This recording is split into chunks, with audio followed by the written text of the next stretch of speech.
Okay, lesson 41, carrying on after the crescent kick, and after that punch to the rear corner, and the fingers to the front.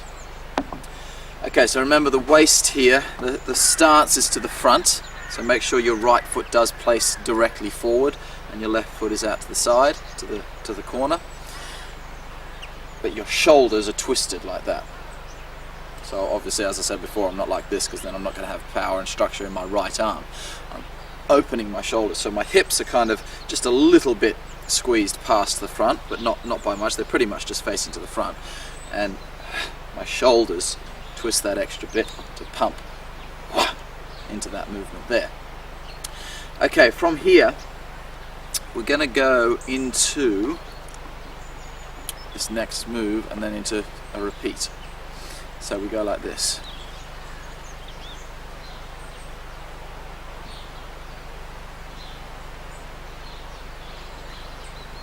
And then we press the points again, just like what you've already done.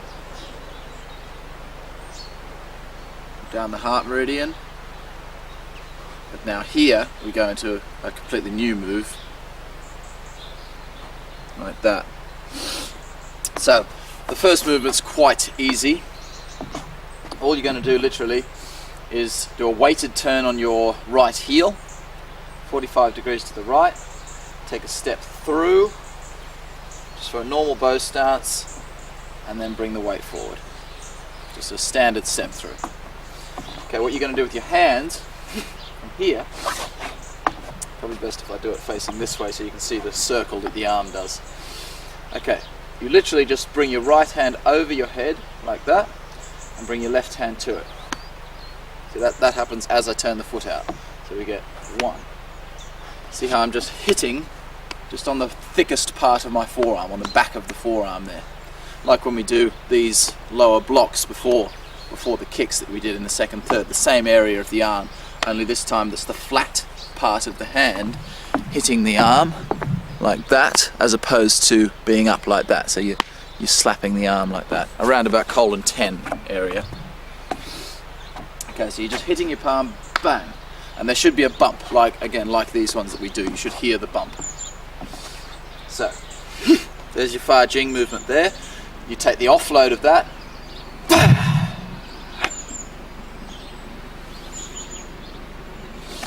so, weighted turn, hands come over, bang. Now watch what the arm does. As soon as I hit and I feel that impact, that's my cue to start stepping. But watch what the body does as I start stepping. I don't just go like this and then down. I'm going to do a little wind up, which is part of the application. So I'm going to go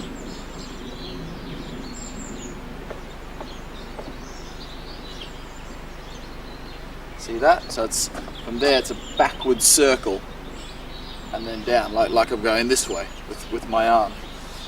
Just with the body though, remember, you're not moving your shoulder at all, it's just the fact that your body is twisting to the right. So from here, bang, there's the foot turn, and I've hit my arm. I've still got the normal Tai Chi fist with the thumb on the top.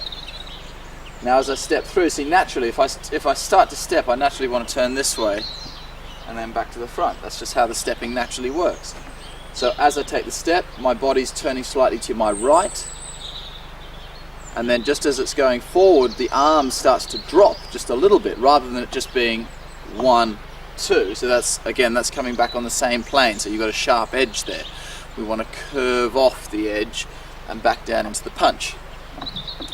So from here, this is just my body turning, but now as the foot starts going forward, see how the arm is dropping just fractionally to create that circle, and then there's the low punch. This is the same structure now at the end as that punch to groin that we did in the second third, when we had the hooking arm out to the side. This is the same, only of course the left hand is on here this time. So just one more time with that.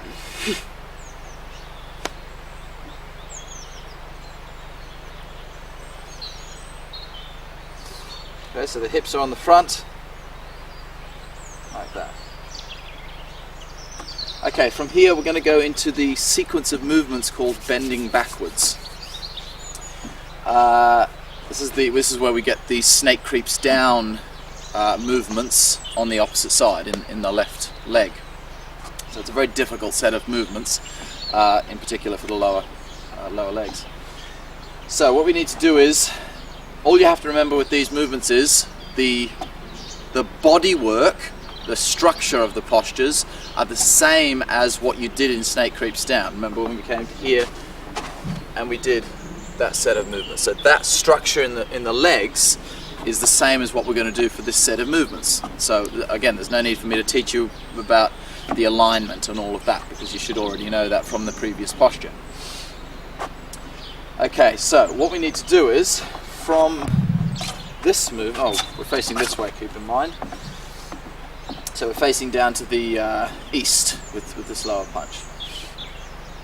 So we're going to just do a repeat first to get into it, which you've already done. So from here, from that low punch, bang, like from the step up parry, like from that punch when we sat back and we pressed the points, colon 5 and then into heart 7. So we're going to do that from here. So of course we're not coming out of a Fa Jing now, we're coming just from a slow movement down. Breathe in.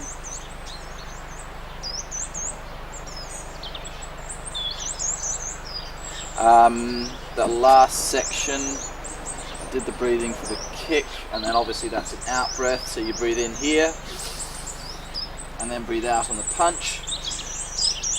Breathe in. Breathe out. Breathe in as you're stepping through. And then of course breathe out into posture. Okay, so your footwork again, same principle as when we went into snake creeps down, in that you want to try to take a step as long as you can. So the press the points is no different than what you already know. Sit back, press the points, slice down. Only normally from here we would just step through and do a normal chi posture. So this is where it's going to be different. Come from here, you're going to take that extra long, so lower your weight down as far as you can and take that extra long stance. But remember not to take a long stance like that by plonking your weight forward or leaning backwards or something like that. You must only take it as long as you can whilst keeping completely centered on that left heel, and then roll it forward. Your palms do much the same as if you're doing chi, only you're going to do a double yang chi like that. So both palms are actually facing outward like that. So it's the same structural alignment in the palms, only you literally, there's normal chi, same position, only you rotate that hand over, so it's a double yang strike. Okay, so from here you start rolling the foot forward, but see how instead of just connecting like that this time, the right hand's going to start rolling further out as I take the step, and now I'm going to get a double yang movement. And see, naturally, because of the longer stance, it gives you that feeling like you're doing a slightly more projecting movement, whereas chi is a bit more held back. I mean, you're still projecting, but just the structure of the arms. See, that would be where I would hold the arms, so it's closer to my own body. Whereas this one, see that? I'm not here, because naturally this arm's out yang. It's going to be more projected. That would be normal chi. This would be reverse chi. Okay, so from here, this is where we get into the tricky section. Alright, footwork, as I said, same as before. So you probably need to shuffle this foot out to however far you need it to get for how low you're going to go, just like I said in snake creeps down. So I know I need to go about one, a little half one, and another one. So that's how much I need to do, but you might need to do differently, so you need to work that out for yourself. Same principle, push your heel outward with that foot so that your foot is facing over to the north, so that foot's always facing to the north. Then just drop down into posture. Again, see how the hips are not closed over here, they're fractionally open, so my hips are facing to the north when I go down into that posture. So that's going to be your body work. From here, you stand up just a little bit, turn your right toes inward by about 90 degrees, so they're now facing over to the, when I went down, they were facing the northwest. I'm going to turn them in to the northeast, like that. I'm now going to turn my right toes out to the east, like that. Maybe just past the east. So there's the east there, they're just fractionally past the east, like that. And then you drop down again. So same posture. Again, see how the hips are not closed like this, they're slightly opened. Then you do the same thing. So this is just going through the footwork. Bring this foot back again, so it's back to the corner. So you're just swiveling your feet each time, really. You just got to get your feet into a comfortable kind of position when you go back in. So turn your right toes back in, turn your left toes back out, and go down again. Come back up. Sorry, you stay there. That's it. Then you stay on that side. So there's one changeover. So you go down into your left leg, change your feet, always your standing leg first, and then turn that one that you go into, and then back again, and then you finish off all the moves, and then you just stand up.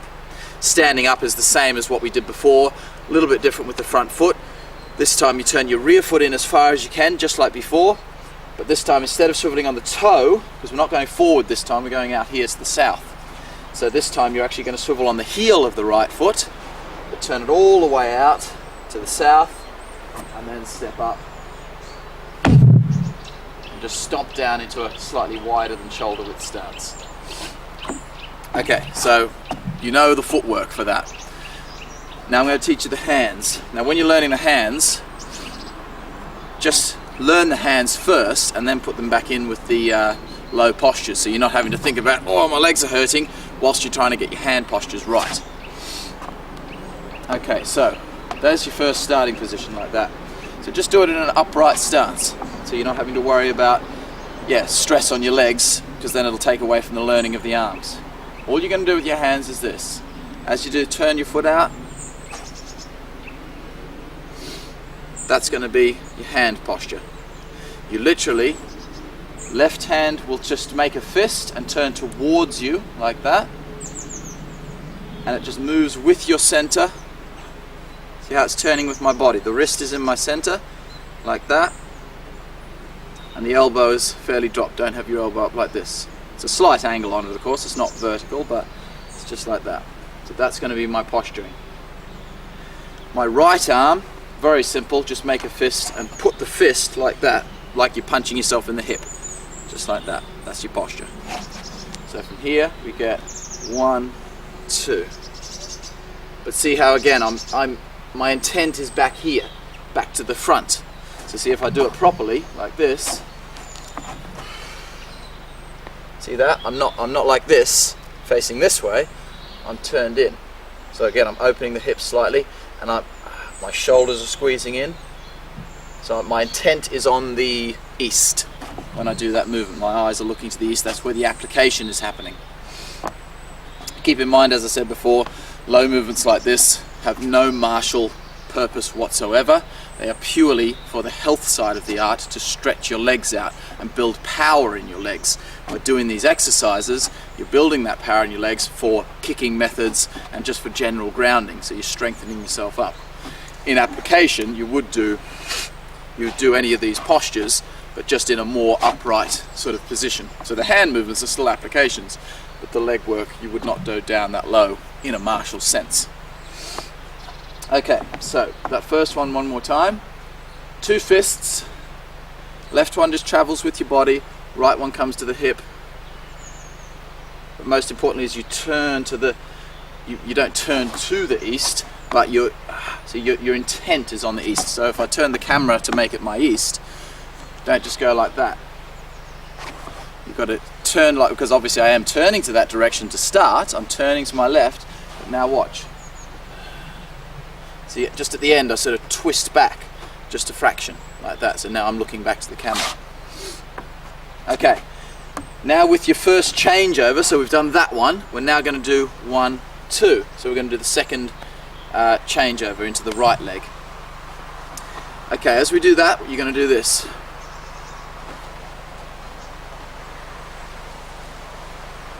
With your hands. Okay, so what you've got to do is, do not do this. This is the most common mistake. Don't cross your arms like that. Do not do a circle this way. Your left arm, which is here, simply does a downward hammer fist. So as you move your feet across into the next low position, see, it's a very, very simple move. There's nothing difficult about that. You literally just drop your arm down like you're hitting with the hammer, straight down. So from there, 1. Whereas your right arm, which is here, what you've got to do with this arm is, it's got to do a counterclockwise circle, not a clockwise circle. So I'll do it again so that that's my east. What most people will do is this. See that? It's coming this way, so that's clockwise. What I want it to do is, see, it's coming this way. It's not a full clockwise circle, it's more coming straight up and then doing like a hook on the top of the movement.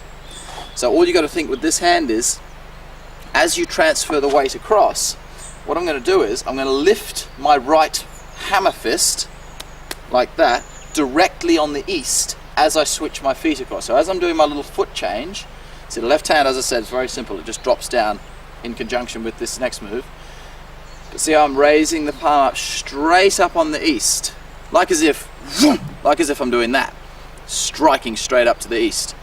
But just like the last movement, I turn like as if I'm going here, but then at the end of the posture, I sink back again, just like I did with this movement here. So you've got to lift the palm up and then watch. See how you create that little circle on the top. So what I think of in my mind, even though that's actually the major application, that upward movement there, but just picture in your mind, okay, bang, you are striking up to the east with your hammer fist, but then you're doing like a front punch with this part of your hand. So you're getting like bang, bang. So you're punching back this way across to your left. So I'll just show you how that movement works.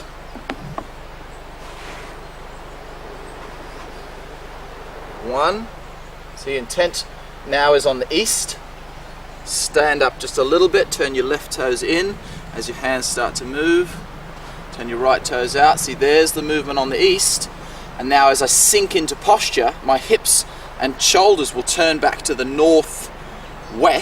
So I'm going out to this corner, and that's where my hand will do a little circle on the top naturally. So it's just what the body's doing that makes the hand do the circle, and I get this. That kind of thing. This is down here. This is now sort of, see, it's over my head. It's not out here. It's actually almost in my, like the tip of my fist is actually almost in my center, like that. Same principles as before in the legs. Make sure your right knee is over your toe.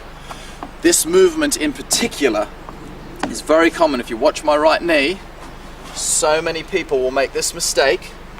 They'll come up here and then they'll go like this because they're thinking to turn back here. You're going to damage your knee doing that. Even there, I can just feel an adverse pressure on the side of my knee. Obviously, just doing it once like that, I'm not going to break my knee, but if you do that over time, you're going to put pressure on the side of your knee. So you must sink down, but watch. See how I'm twisting just a little bit from the hips, but mostly from the shoulders. So my knee stays over my toe at all times. Okay, so that's halfway through that section. So you get your little walk out. 1, 2, 3, turn your heel. So push your heel out, sink. Intent is on the east. Stand up a little bit, raise your palm, turn your left foot in, turn your right toes out, sink down, and just as you're sinking down, you're twisting your body back to the left with your out breath. So there, your eyes are now on the northwest. That's where your intent is going. The breathing each time is in breath as you start to go into the posture, and then obviously your out breath as you fully sink into the posture. So from there it would be in, you've breathed out of course, so it would be in breath. And then there's your out breath just as you sink in, and again in breath, and there's your out breath as you sink in. Okay, I'll just show those first two movements in flow without talking so you can see how they work. I'll do that whole section in fact. So we did the crescent kick from there.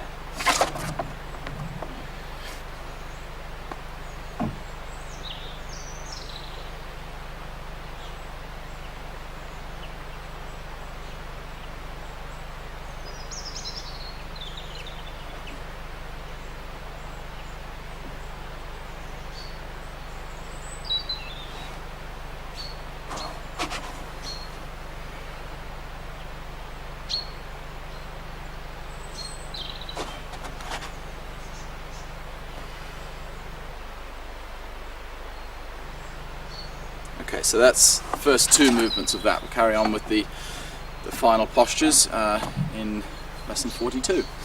Okay, thank you very much.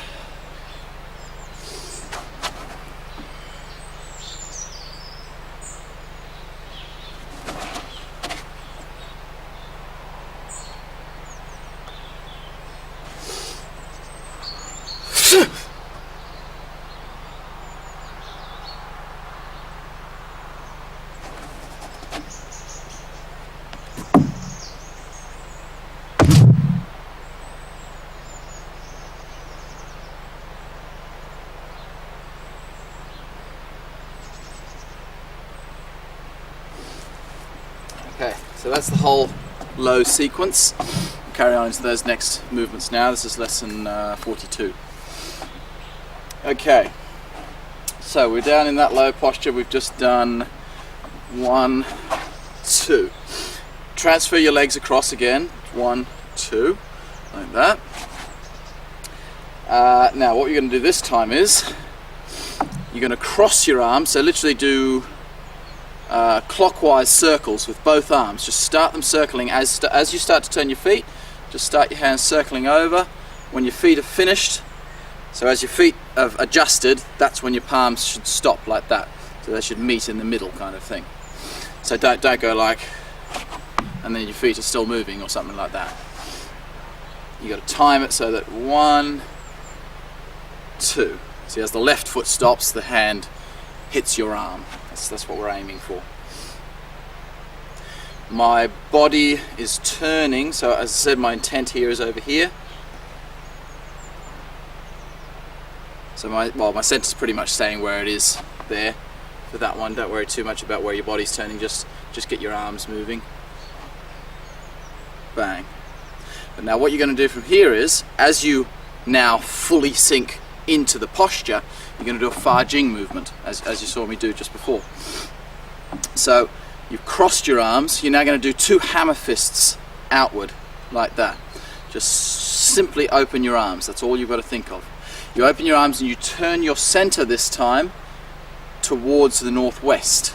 So this is one of the postures where, as I explained in both the other postures, when we go into the low movement, we sink down like this, so we're turning always when you go into the posture, you're turning your hips and your center towards your short leg. So in other words, if I'm here like this, I'm turning this way into my short leg as I'm going down. But just at the end of the posture, I turn back again, so the hips are open. So that's how we've done the last 2 movements, as well as the snake creeps down that we did previously in the third. This one, however, you turn towards your short leg, but you stay towards your short leg. You don't turn back, because there's an extra hand movement that has to come in. So for this movement, you're actually going to be facing your short leg. So we're down like this. Watch, I'm not going to go this time and back this way. I'm going to actually keep my center and my hips facing to that direction.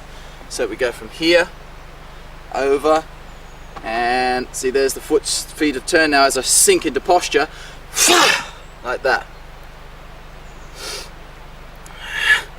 My eyes are still actually looking towards this kind of direction over here, but see how my hips and shoulders are twisted this way. I'm not sinking in, I'm powering that left arm up like that. But see how my eyes are still looking out the corner to my right, so I'm not looking over here. My gaze is over here, but my hips are facing this way. For your next movement, because this is why we've got 3 movements here for one stance. So all the other postures we had just one set of hand movements for each stance. So we had that one, so we sunk in. Then we had this one, we sunk in. But now for this third one on the left leg, we've got 3 hand movements. We've got the Fa Jing, bang, then we've got this one, and then this one. So we need to get the waist turning for those movements. So on your first one, bang, you're going to be turned towards your short leg. So we'd be facing out to the northwest.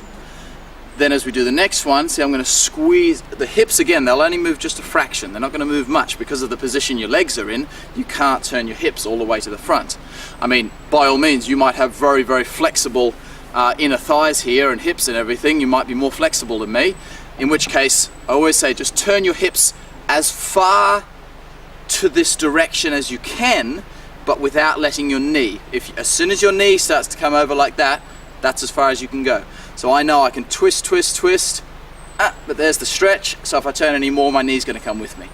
So that's the rule. You turn your hips as far as you can, open them as much as you can until your knee starts moving. As soon as your knee starts moving, don't go past that point. Okay, so there's your Fa Jing movement. So your feet now don't have to move, you're going to stay where you are. But you're going to twist, again, just a little hip open. But you're going to twist your shoulders so that your power now is going back to the east. From there, and we're going to get like that. See how I'm twisting in, thrusting this palm forward. You're going to make the shape of the hand like that.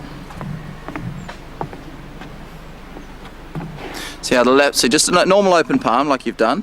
The left fingers are going to sort of make like a fist with your left fingers, like just without those two. And then your thumb, see how the right thumb and index finger are slightly clawed? So they're not spread out like that. You come back and they're just a little bit like a pinch kind of thing, like that. This movement is actually a strike. It's not like a grabbing thing, like Spock's special pinch. It's a strike across stomach 9 and CV22.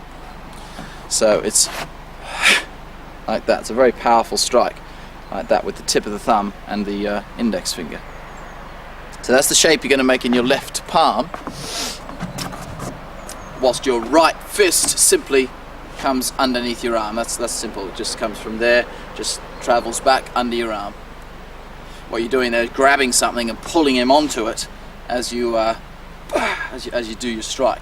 And as I say, you would not be in a low position like that. You'd be doing something up here. Maybe he's throwing a punch. You've smacked him in the face. You grab hold of his arm, and that palm would go forward like that across his neck.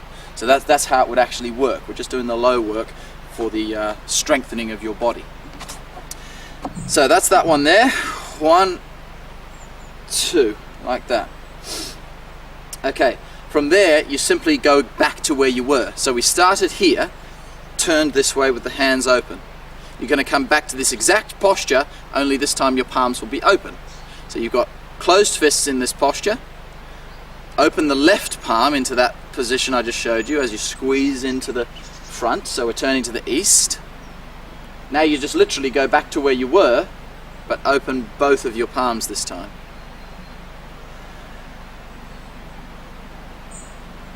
Like that. The whole time your intent is, even though I'm turning my body this way, I'm not looking this way. See how my intent, even though my strike is going that way, so that's your main strike towards that corner, I'm not, this would be wrong for instance. There's my intent on the east. Now watch. See, now I'm looking this way, so my intent is on the corner. I don't want to look that way. I'm going to go from here, I'm going to go, huh? See, basically I'm looking between my two palms, kind of like when we do these kind of postures. I'm not looking over here and I'm not looking over here.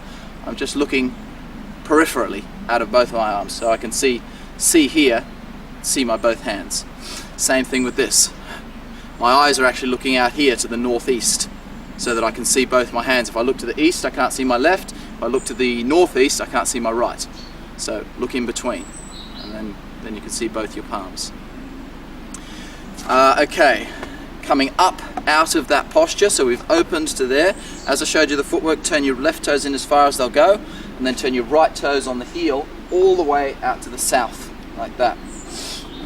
Now as you do that, what we're going to do with the hands is this. Fairly simple movement. I will do it, so I'm going to go that way, so we'll call that the south, so you can see what the hands are going to do. Okay, so from here, just look at the right hand as I turn my feet. So you're like pung, like that. Same movement as if you're going to do pung like that, only it's lifting up a little bit higher this time. So from there, see how it just rounds off like that? So don't just go like that, do like a little scoop and lift. Okay, so we're there, we're turned to the left. To start turning your foot in, just scoop your hand under, turn your right heel out, there's your pung, like that. So the pung is about head height, and I'm ready to stand up now. The left hand, as I do that, is just very simply dropping down. It's not doing anything special. As I do that pung movement, all I'm going to do is, see, it's just drop down so it's ready to come up for the next movement. So it's not doing anything fancy. Just literally drop it down. It's going to come up like that. So from there, it's just a continuous movement up.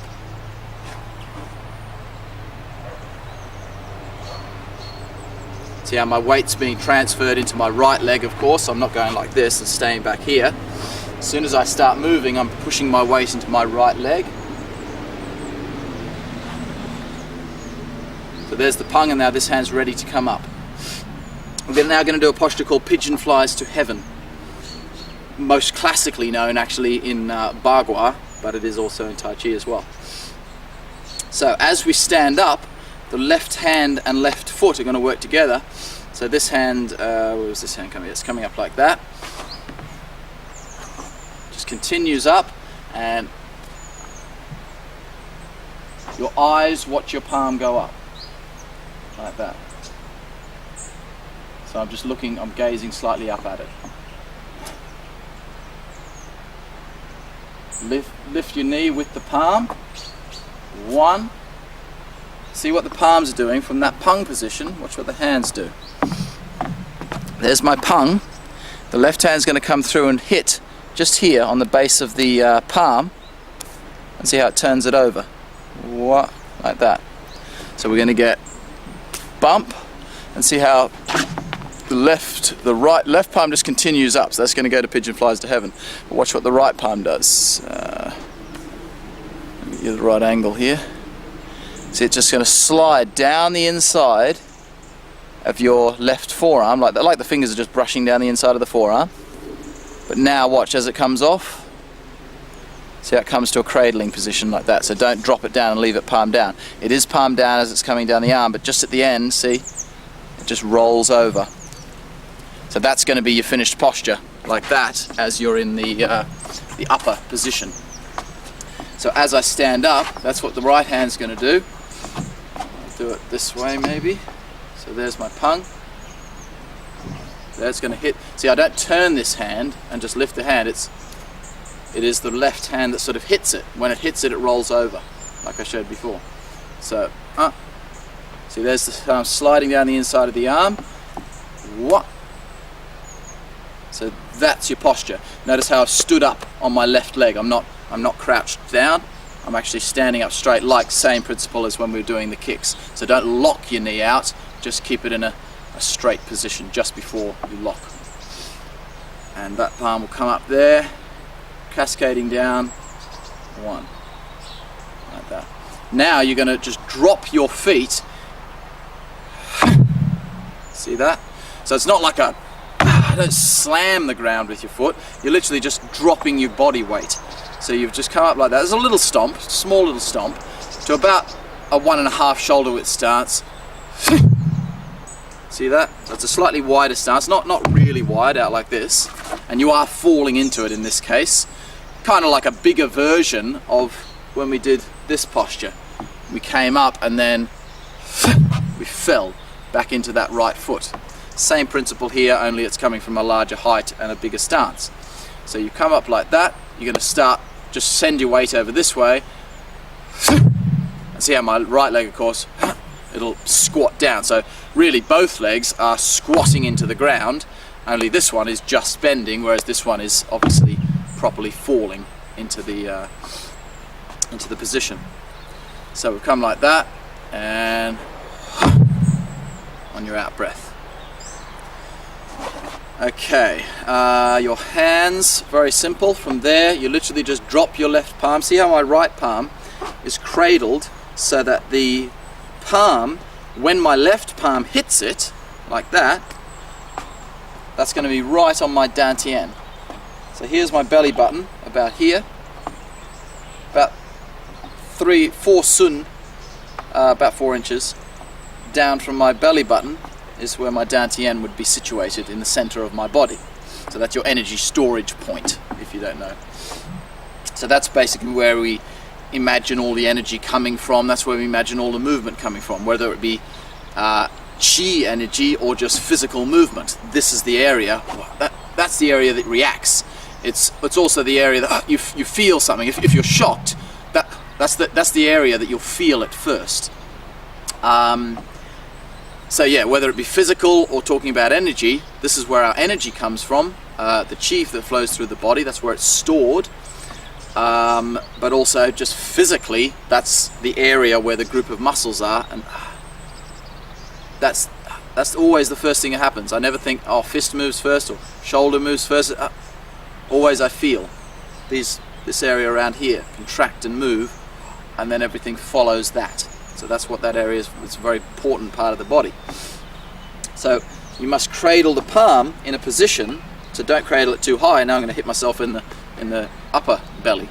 I want to hit right down in my lower belly, where if you need to go to the toilet, you'll feel like your bladder. You wouldn't want to push there if you needed to go to the toilet, because that's where your bladder would be. So it's the same area. So you don't hit yourself like this. You just allow the weight of your arm to drop, and you catch it with your right palm. You'll get a little bump on your dantian simply because, if you watch what my arm does, if I hold it out from my body, so it's not held in front of my body, if I drop my arm, it doesn't go straight down. See, naturally, it'll obviously swing to the rear because of where my shoulder is positioned. So naturally, if it's here, if I drop it, it's going to fall and hit myself here. You're just using a little bit. Obviously, if I just totally relax the arm, even from here, it's going to fall down and slap me in the leg. So you do use a fraction of control in your bicep area and your shoulder, but you still want to get that falling principle. And this is where Tai Chi becomes quite difficult, because it's very easy to hold your arm up in the air and then just go, just drop it completely. But to hold your arm up in the air and go like this, now see, that was totally relaxed because I relaxed all the muscles around the shoulder, because that's the part that was holding my arm up. However, when I dropped the arm, I didn't relax the bicep, so that therefore my arm would fall like this. So my forearm was being held in place by my bicep, and therefore it would still strike me on the dantian. So this is what you have to learn in Tai Chi. It's not just about loosening the body, it's about loosening one section of the body whilst the other section is being used. And this is the difficulty. It's very easy to make everything active or everything inactive, but to make one part inactive whilst the other part is still active, that's where we get into difficulties. Okay, so that's what you're going to do with your palms. Roll it up. There's your position. See, it's just up above the head. You just drop the palm as I just said. Make a light fist. Boom. You'll just feel a not hard, just a light bump on the dantian area. And now you've caught it, as I said, in your right palm. That'll happen as you drop into posture, of course. So we'll come up, in breath, and then out breath. And you're just going to do a little qigong in this position. But that's your posturing. Everything all adheres to the normal Tai Chi principles. Keep the bum tucked under, knees over the toes, hips on the front. This is the only point in the form where you're actually double weighted, because it's a paused point in the form. All other points in the form you're always moving, or you're in one leg more than the other. You're never double weighted. So this is the only posture, because we're holding a qigong now, so we're not moving. It's only important to be not double weighted if you're doing some kind of a moving exercise, because it's to do with the power and the flow of energy. However, if you're in a static position, like for instance if we're just doing our standing 3 circle, we are double weighted. Every part of my body is double weighted in that case. Whereas now, like that, bang. So nothing else to know there. The breathing. Okay, as I said, all of the postures you breathe in and out for each movement. So those last ones, you breathed out on that move, you breathe in, and then obviously breathe out on that. and out on that one. So what you're going to do there, because it's a Fa Jing movement, watch what happens.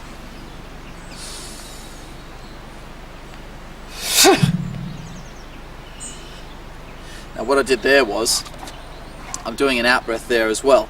I'm doing just a small in breath. I'm not taking a full in breath. I'm going, there's a big out breath, and then there's just a very small in breath, just in between this. There's a little in breath. So I'll try to sound my breath.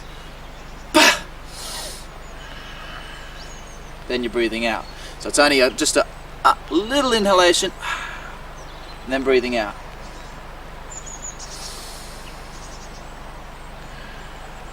And again, in breath and out breath. And then of course, in breath all the way up into that last posture, and then you breathe out on the last movement. Okay, I'll just do that one more time. I'll do it facing this way because I did it before, so just to give you a different angle of things.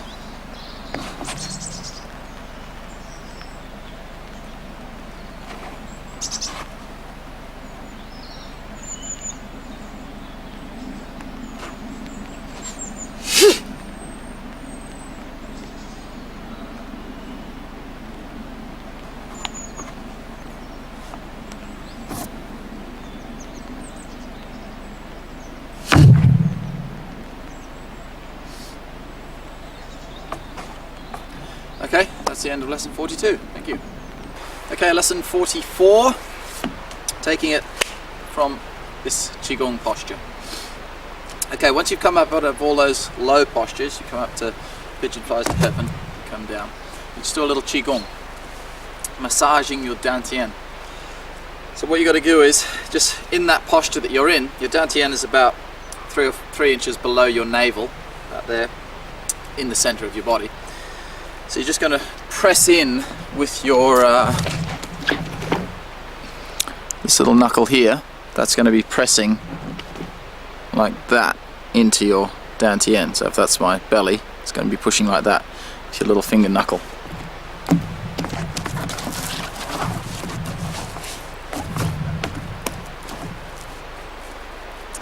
Okay, so we're there like that. You're going to do 3 circles. For men, look at the ground and imagine a clock. You're going to go clockwise to the ground. So the circles are not going this way, up and down, they're actually going in and out, like this. Alright, so as you go sort of to 6 o'clock, you're going to be pushing in, and as you come to 12 o'clock, like as if I do it bigger, it would be like I was going like that, kind of thing. But it's just a little movement, it's just a little pressure, just like that.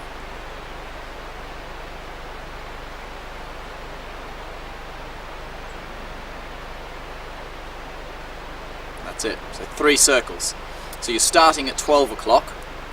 So like as if you're out here, you're coming into 6 o'clock and out to 12 o'clock. Into 6 o'clock, out to 12 o'clock. And you're going, yeah, so it's a clockwise circle. For females, you go the opposite of that. So you just reverse that circle. Still have the same hand position and everything. You reverse the circle.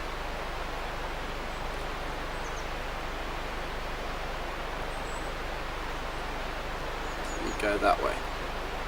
Exact opposite. So you're still starting out at 12 o'clock, but you go down through 9 o'clock to 6 o'clock. So at 6 o'clock is where you're pushing in to your belly. That's not a hard push, it's just so you can feel the pressure.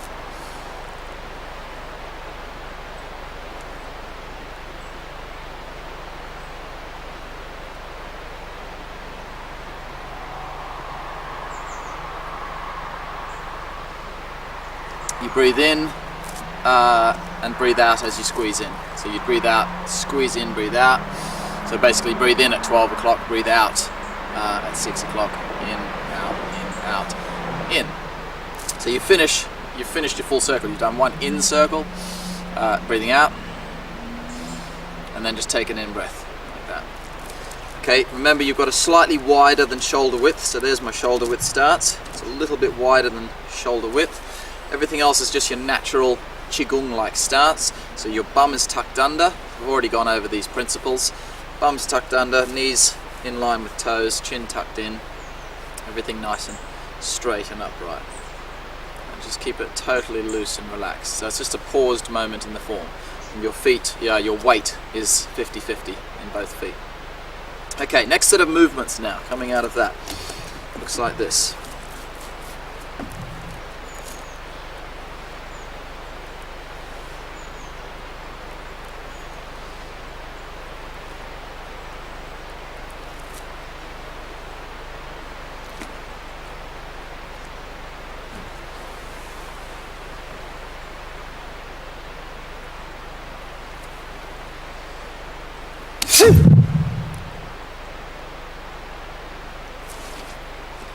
Okay, so that's what we're going to do now.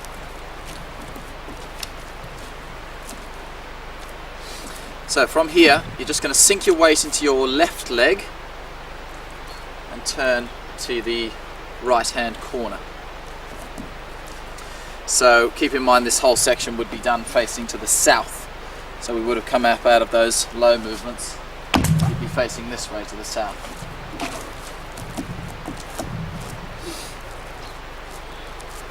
Okay, all you're going to do is that. Very simple move. So I'm sinking my weight down in my left leg, feet remain parallel, just like you're breaking an arm. So your right arm literally just lifts up like that. Your intent is facing out to this corner. So just one. Whilst your left hand does the opposite, it comes around and pushes down. So as you change the weight, break. There's your arm breaking motion.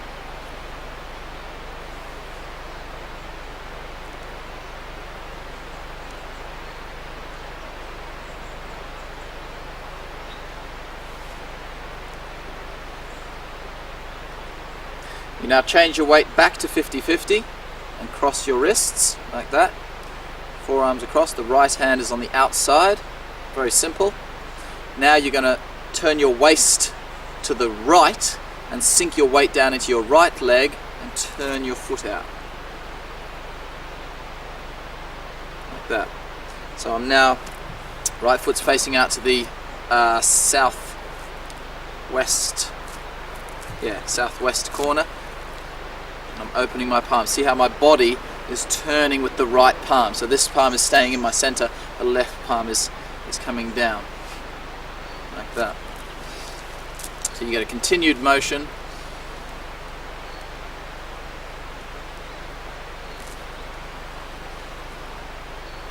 That's what we're looking for.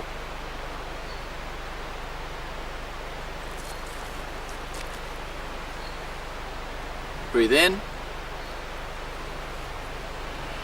Breathe out. Breathe in.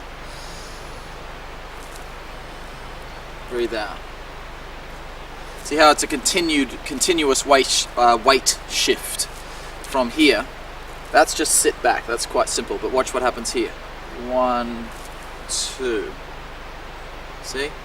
So don't think of it as like two movements. Don't go 1, 2 and make a stop there. You're just going to continue through. So your waist is going to go left, right. It's just going to go from where it was, there and back again. But your weight does a complete change over and sink. And it's when you turn your body to your right that you turn the foot out. So from here, 1, 2. Now this should just be a swivel on the heel here, like that, just a swivel on the heel. You might notice a few times during this section of the tape, my whole feet might move because I'm working on moss effectively, and it's kind of like trying to do Tai Chi on ice.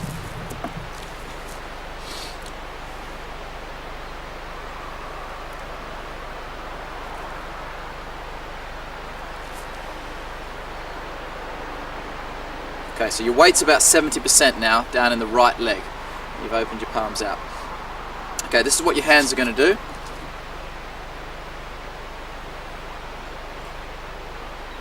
Exactly the same as what we did from the low posture. Remember when we went from here and we went and then we did the Fa Jing. You're doing exactly the same hand motion like that, but this time you're going to fold the hands up the middle like this with your two fists. but getting into it is the same. So from here, I'm like that. My eyes are kind of looking down here, like that. Now I'm going to turn my left foot out, start to circle my hands. Now what your hands, so as soon as your left hand hits like that, you're just going to, the hole that's in here, just poke your left fist through that hole and bring it out like that. Quite simple. So just swing your arms this way. Swing your arms like that until they can't go any further. 1, 2. As soon as they touch, they fold up the middle. Boom. And at that point, when they get to that fist section like that, that's when you should be at your lowest position. Okay, footwork going into this squat. You've got a similar principle here as when you go into the snake creeps down. Remember how we had to shuffle the foot back to give you the right length of stance. So what you need to do here is, okay, we've already turned the right foot out 45 degrees like that. Now watch what happens here. 1, 2, 3. So it's 3 shuffles.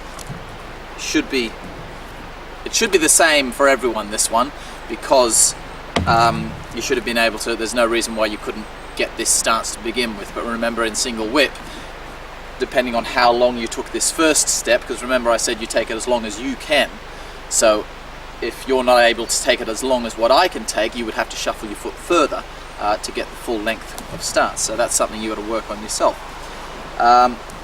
Whereas with this particular posture, there's no reason why everyone can't get this correct starting point. So after you've done all of that and turn that right toe out, you've got 3 turns. Turn your toe 45 degrees to the left, and turn your heel 90 degrees, like that, so it's facing this way, and then turn your toe another 90 degrees, so you're ending up with your feet facing like that, 90 degrees apart to the 2 corners. Then you're going to drop your weight down into a squat, like that. Again, keeping your back straight. Do not lean down like this. So you're coming down into posture like this. If I straightened this leg, you see, it'd be like I was in the snake creeps down posture. But this time I've got both legs in a squatted position. So the structure of my right side is the same as before, as the snake creeps down, more or less. So as I say, if I was in the snake creeps down posture, I'd be like that, hips to the front, knee over toe, just bend that foot in. That's your squatting position you're going to go down into with the hand motion. Okay, I'll just show you how that works flowingly. So turn, breathe in, breathe out on the break. So on each application, you're breathing out. Bring it across, breathe in, breathe out. See there, look at the flow of the right hand in particular from here. We don't want this sort of thing to happen. See, it's like a robot. That's 1, 2. What we want is this, sunk down. See the circle on that? It's a very subtle circle, but watch the right hand, it'll go like this. Now don't do it that big, it should not be done that big, it shouldn't be a big dipping arc like that, but it's done very subtly. So we come across, turning with the body. Now see, watch from here, we don't just go straight back, there's just a little curve under, like that, just to get some flow happening, so we get, as you breathe out. And obviously it's just your body that takes you with it. Your body's doing all the work here. See, your body's bringing the arm across, your body's bringing the arm back. It's your left arm that's actually doing more work because it's leaving your center, whereas your right arm is literally just turning with your body.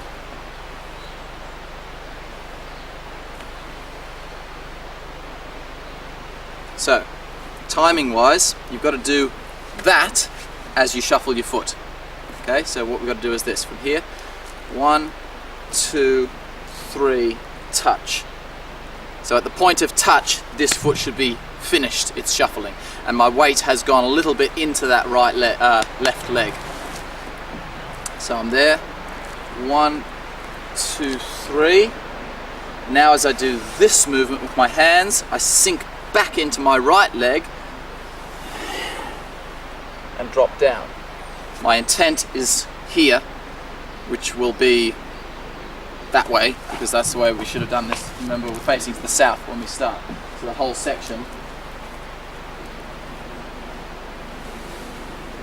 So I'm actually facing, or like looking towards the east for that movement. But obviously my stance and my body, that's the south that way. But my intent is looking towards the east. So I'll keep doing it this way so you can see what the body's doing and what the hands are doing. Okay, so from here, 1, starting to rotate, 2, rotating further, 3, touch. So they get to there when the foot's done its third turn, and my weight is slightly coming over into my left leg. Already, see, I'm changing this here because I'm going out to get something over here. That's the application, which I'll show later. 1, 2, 3, stop. As soon as you get there, you drop down into that low posture.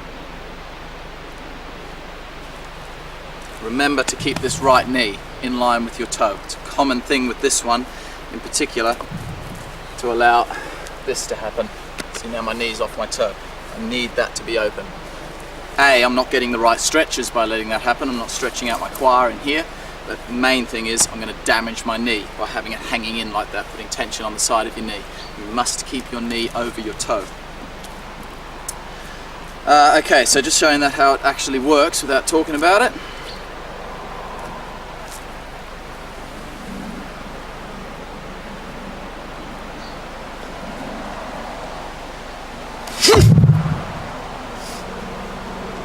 Okay, so that's how we come up. So you see the flow of that. You're doing all this, and as soon as you hit, so there's no stopping. Again, you've got to get the whole body working together and flowing. Just do it here. Get a little bit more grip on this side. It's drying out a little bit. So, 1, 2, 3, 1, 2, 3, and then down.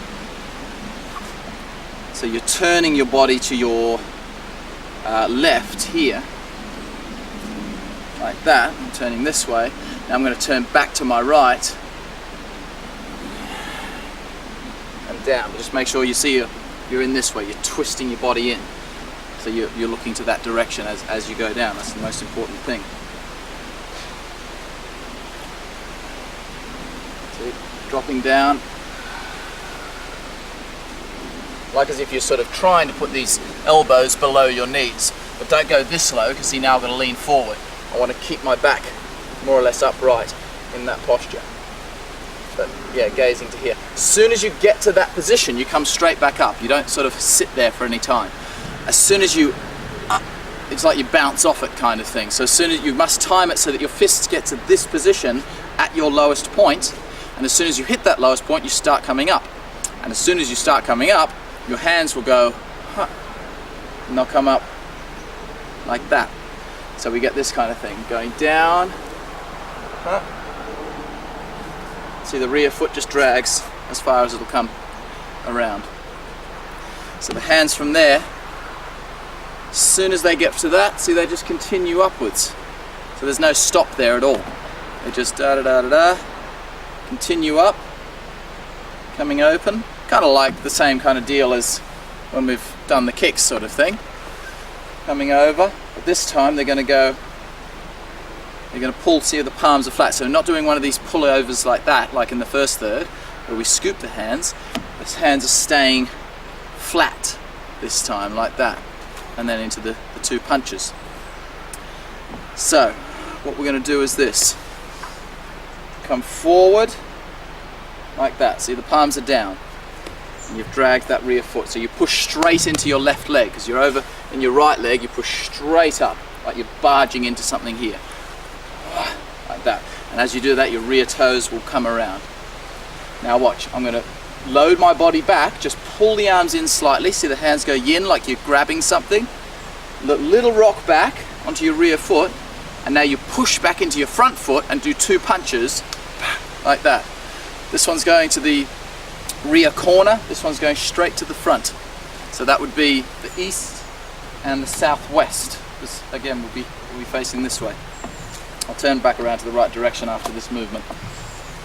Okay, so we've come up, drag the toes. See how it goes? Look, watch. It's like that. So it's a continuous movement. 1, 2, 3. So it's a rocking motion. Don't make it like, again, like a robot. Make it, see that? Hands come open, they drop down a little bit. See, they're always circling into the next movement, so you never get those sharp edges. So 1, drag the foot, little tuck back, see, just a little bit back into the rear foot, not much. Now you're going to do the 2 punches like that, but as you do it, see the stance. I'll do it to the camera. Because my feet were like that when I started, they're on the same line. So when I come up, see, I'm going to be in a funny sort of a stance here. It's not any stance. It's just a very narrow interim step. So what's got to happen is from here, you have to adjust your feet. 1, here's your forward, there's your rock back. Got to adjust this foot out. You see? So now I'm back into a normal bow stance, like what you've done in all the other postures. Remember your bow stance. So as you punch, you have to learn to adjust your feet. So it mustn't be something like, you mustn't do something like, you know, something like that. You don't want to just be stepping. You've got to make it as you punch. So just practice that by itself. Just do that and just set yourself like that. Your weight slightly in your right leg. You're in this narrow stance. Now just turn your waist to the front and see that? Just pick your feet up off the ground, very fractionally, and adjust them. But remember, it's not a jump. You're not going, I'm not going up in the air in any way. It's just like every other Fajing movement. If you've been practicing your small sansao, you'll understand this. Remember, in small sansao, we've got the weight in your right leg, and just, you just drop it forward. There's no component of going up and down. It's just a dropping of the foot. You literally pick your foot up and put it back down very, very quickly so that your head height doesn't really change. If anything, you're actually grounding downward slightly. Okay, so we're there like that. Rock the weight back, and now just turn your waist to the front, like that. See, naturally, I'm forward as I sit back. See how my waist naturally opens a little bit, like that.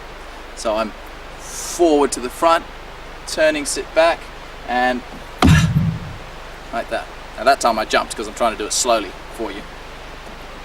I can't do it correctly and slowly because you've got to move your feet fast in order to make it happen properly. But trying to do it slower. 1, 2. That's what you're doing. So your left foot's got to turn to the front. Your right foot has got to just adjust back to there, and make sure you come back to your proper shoulder width of stance. So that's the main thing. And both feet move. Don't just do something like that and have one foot move. One foot goes this way, one foot goes this way, like that. Okay, show that one more time.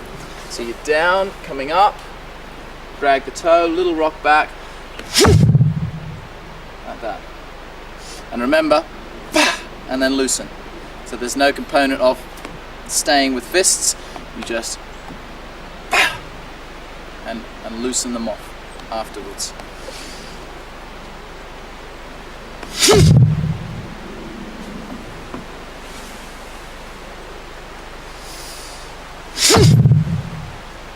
So obviously everything, your intent is on the front now. Your eyes, everything's facing hips on the front, like that.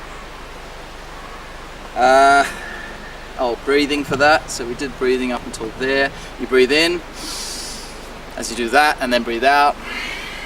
Breathe in, and obviously breathe out on your Fajing movement. Okay, we'll carry on into the plum blossom section in the next lesson. Thank you.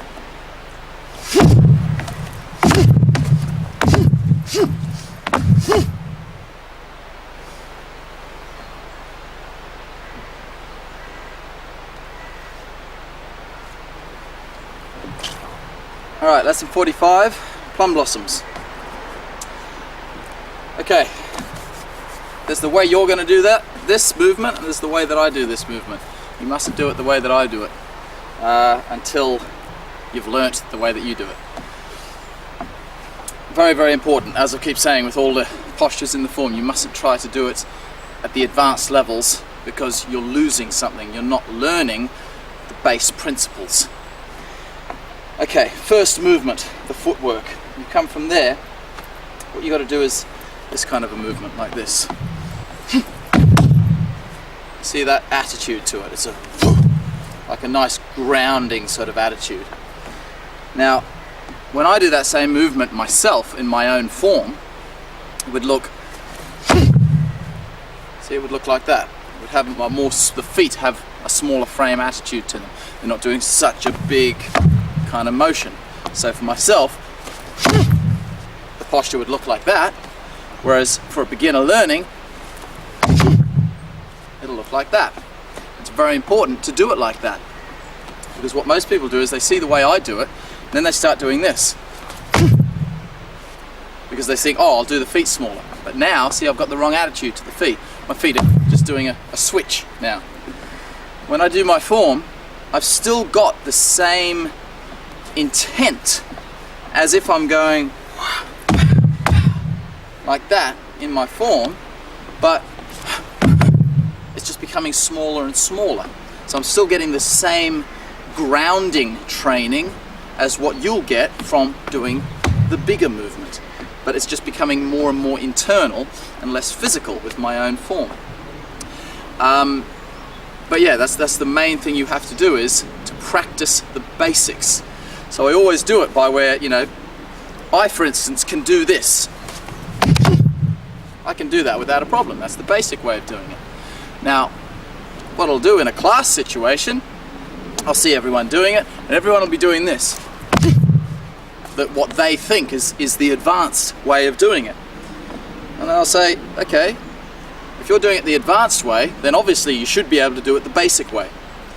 If you can't do it the basic way, that proves that you don't fully understand the principles of that movement, because you're doing what you think is advanced, which is smaller frame, but in fact you're not actually doing smaller frame, you're just doing less.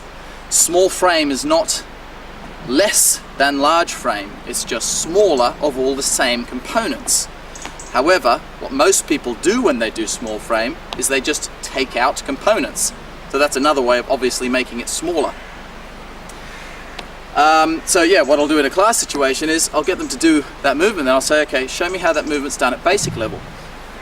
Firstly, most people don't even know what that means because they haven't bothered to look at the basic tapes. They've gone straight onto the advanced tapes. Or for instance, their teacher may have only taught them the advanced method, which is a big mistake in itself, but you know, all teachers make mistakes. But they won't even understand what it is. And then when I show them, okay, this is the basic way of doing it, no one can do it. They're all going and falling over and doing all sorts of stuff. So if you can't do it the basic way, you definitely should not be doing it the advanced way.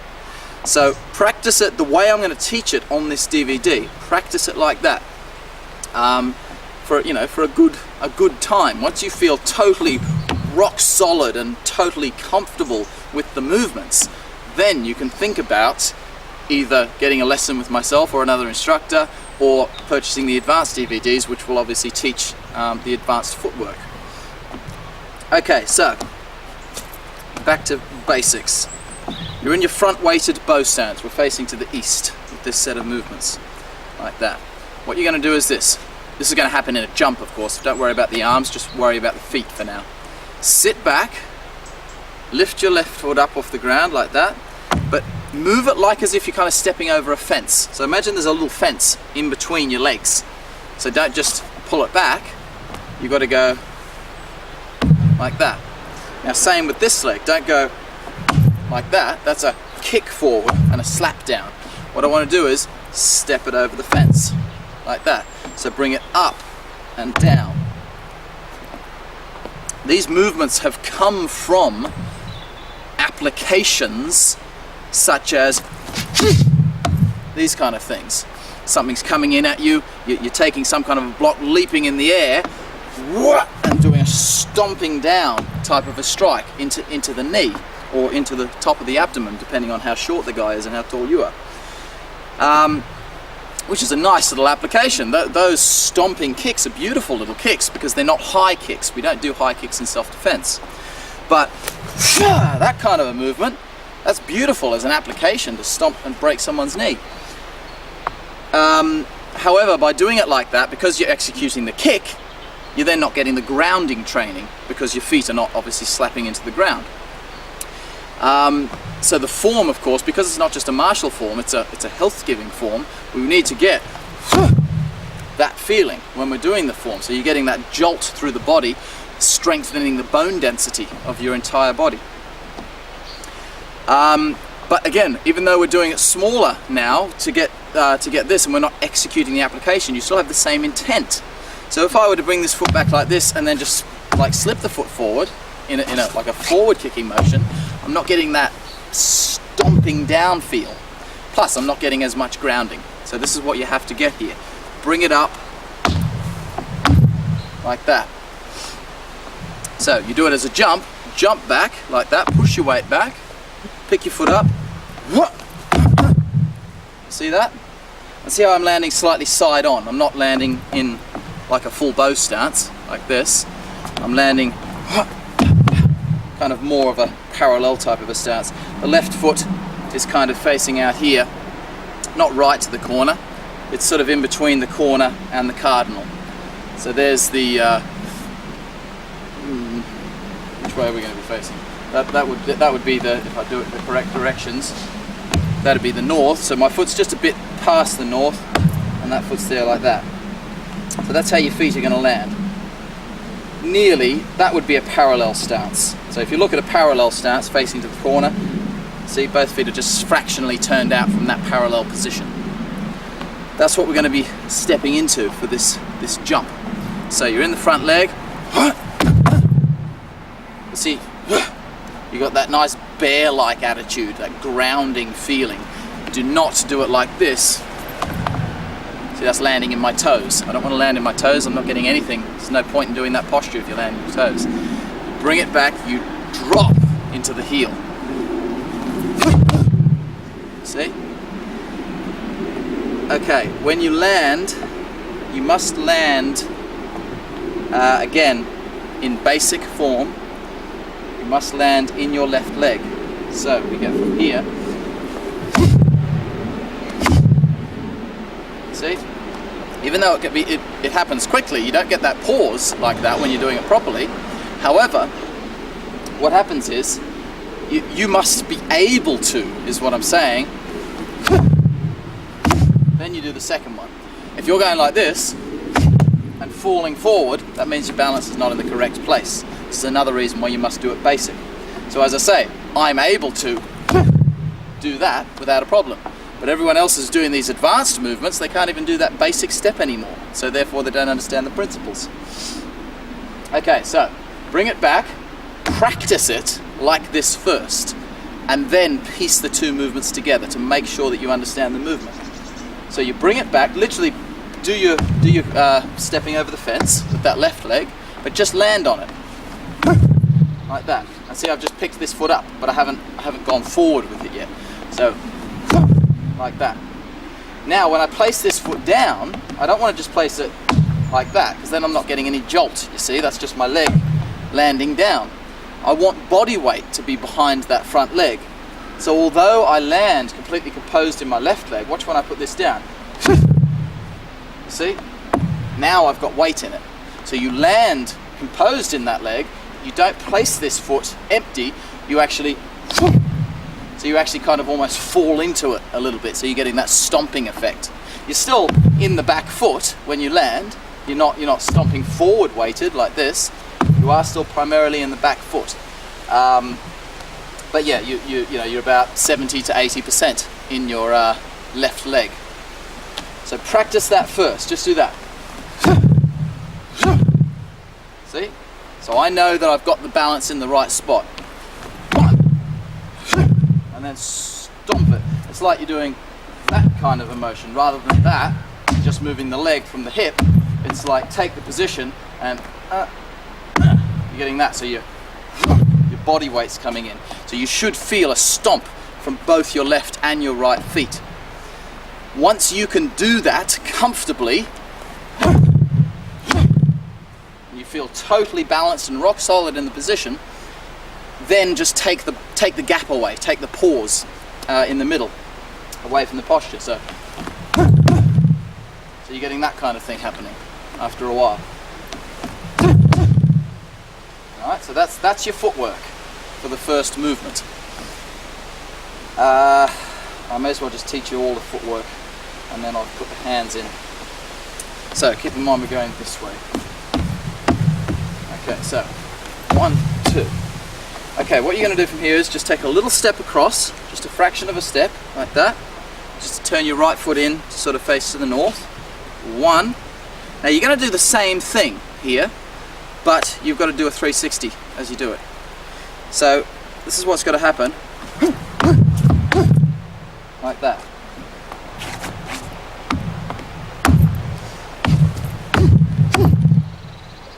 See?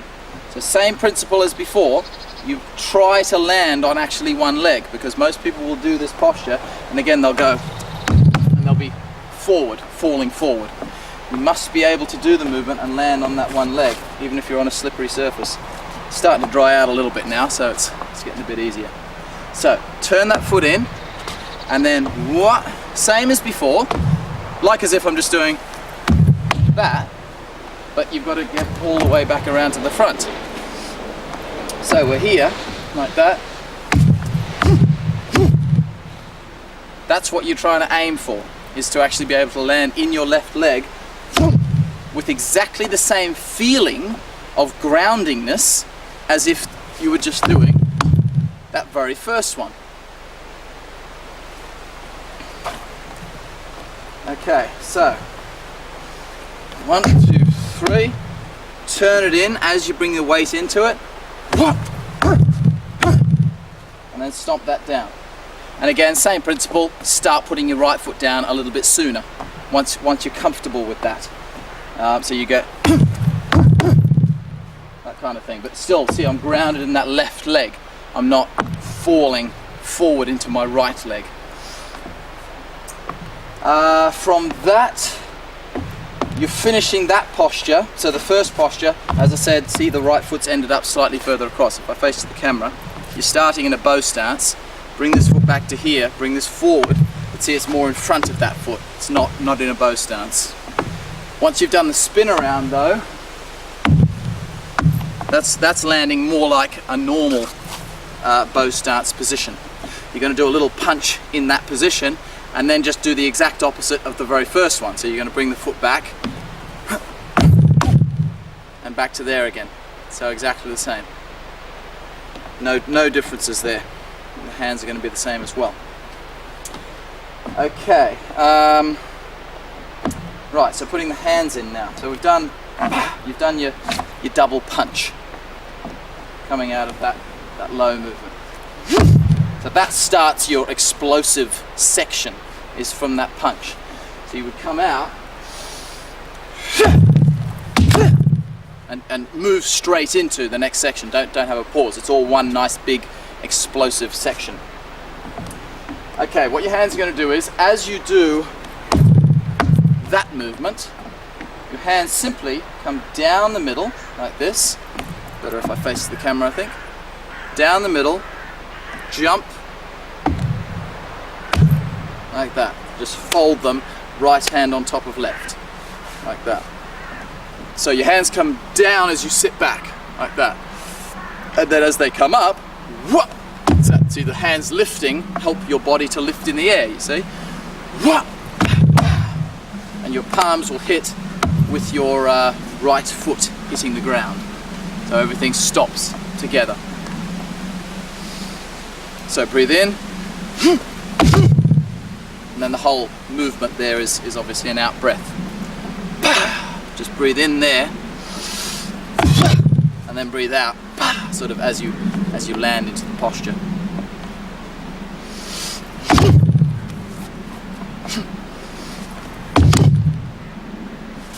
Alright, so you don't miss the grounding attitude. Like that. Your eyes are always kind of facing to the front. Okay, as you do this next movement, when you do the jump through, oh, by the way, when you do this step, didn't mention that before, don't just do it on the spot. Don't just go like that, spinning and dropping. You must turn that foot in. This foot has to go past your right foot. So it's got to at least go over here. So you're taking a step forward when you do that movement. Okay, right. So we've done that, like that. So you're grounded down. Now watch what the hands do. I'll just walk my feet around so that you can see what the hands are doing. Okay, show that from another angle, from here.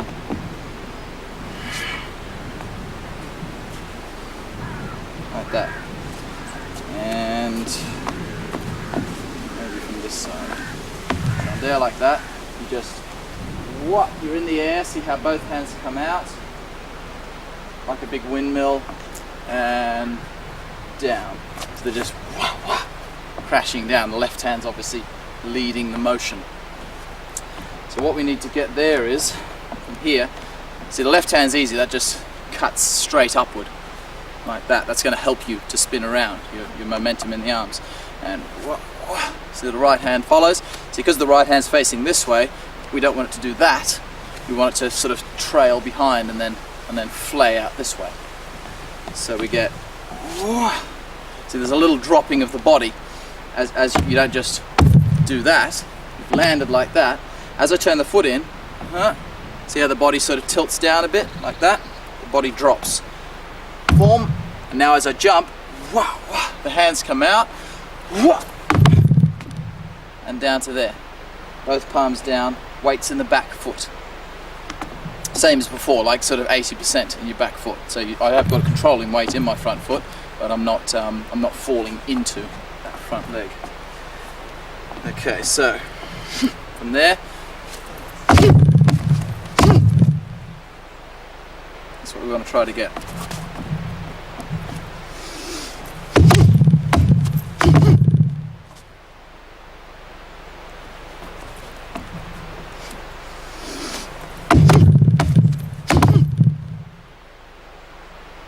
See, the whole thing has that nice grounding attitude to it.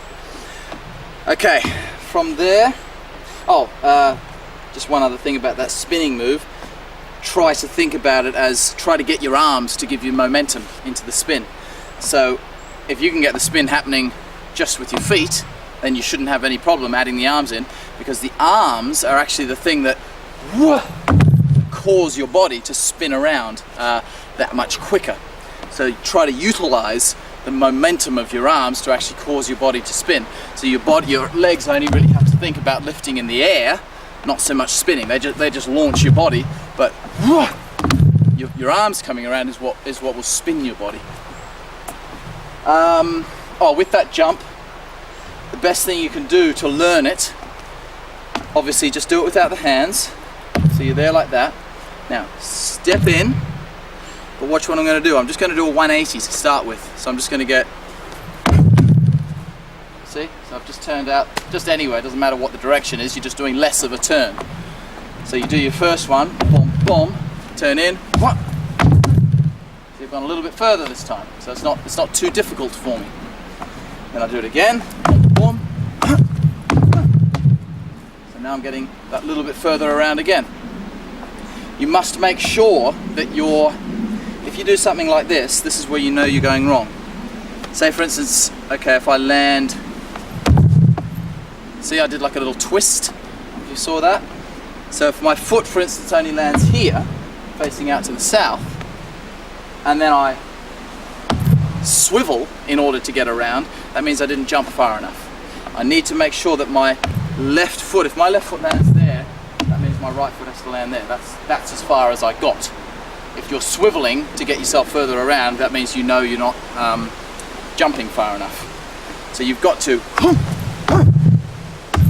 see, I'm making sure my foot is actually landing on that northeast corner, and then my right foot can just come crashing straight down the movement. So yeah, just try it just a little way, then a bit further, just work your way around with with each movement. Okay, you've got to put in 2 punches now. So you've landed there. That's all you got to do now. Bang, bang. Just 2 straight punches. Kind of like the fist under elbow one we did. Bang, bang. Only this one's actually a lot easier. So all you're going to do is do a straight punch with your left fist. Bang. But see how it's a flat fist this time, it's not turning up this way.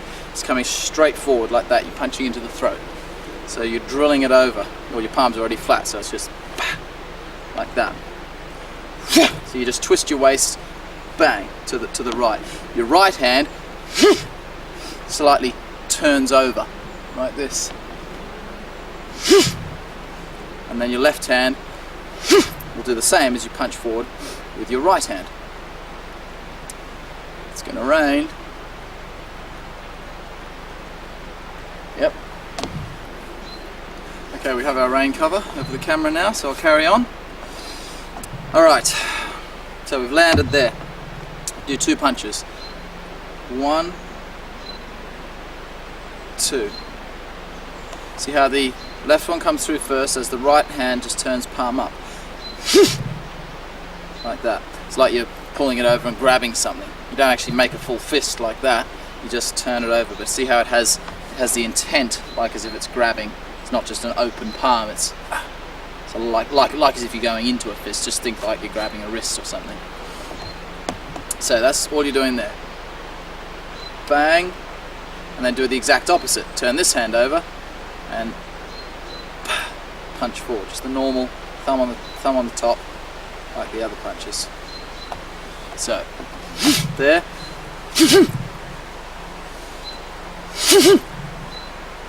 So you just twist your body.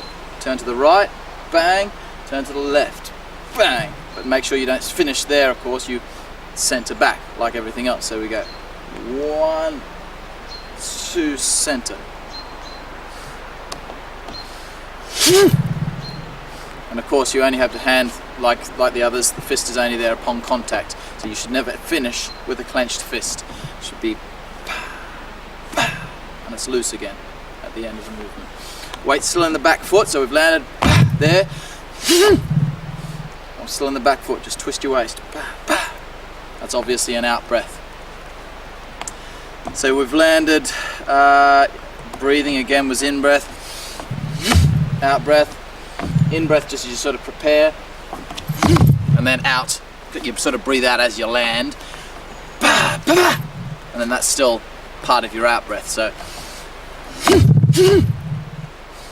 you don't actually take another in breath there. That's just wah, ba, ba.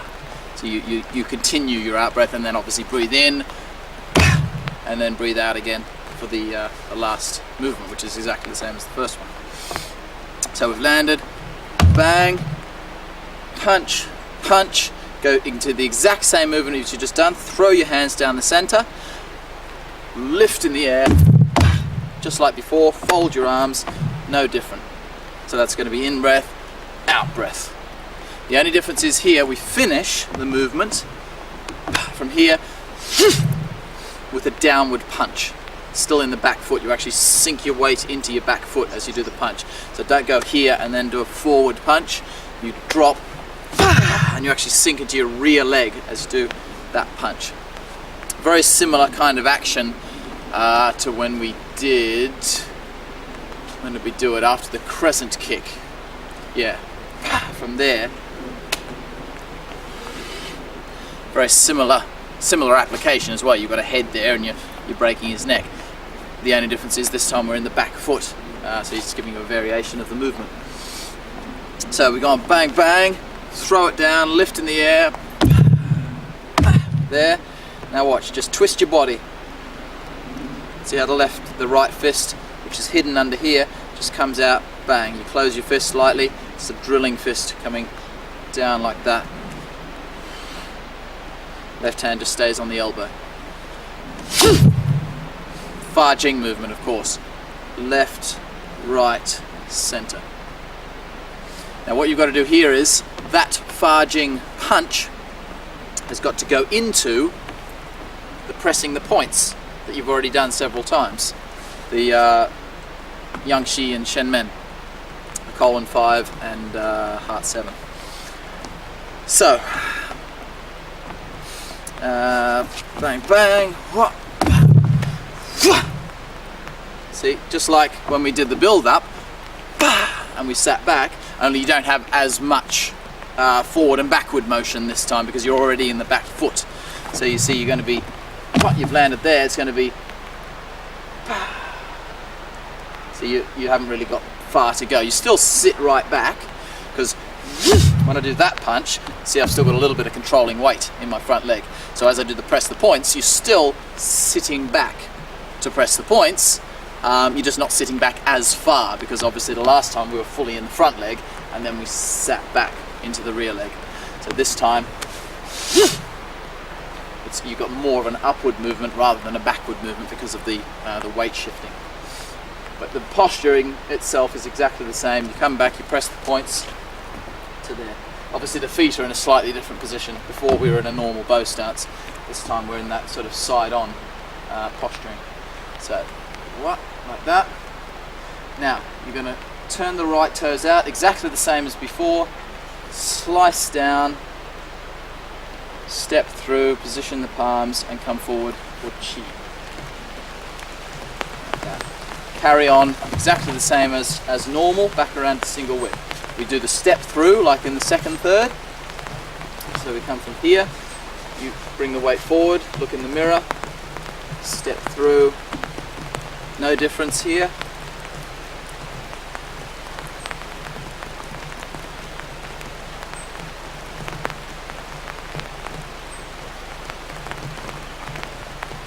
Single whip. Now we go straight into the last snake creeps down here. So of course when you come out of the single whip posture, you take your long stance, just like we did at the beginning of the third third. So come around, sink your weight down, down, down, down, down, place your foot. So it's a normal single whip but with that extra long stance as before. Okay.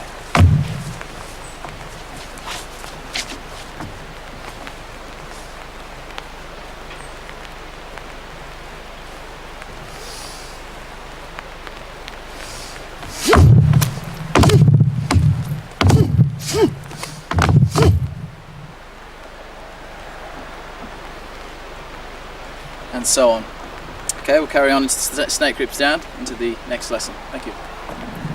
Okay, lesson 46, coming to the end of the third third now. Right, so as I said in the last lesson, you've taken your long single whip stance.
Okay, so that's the finishing of the form.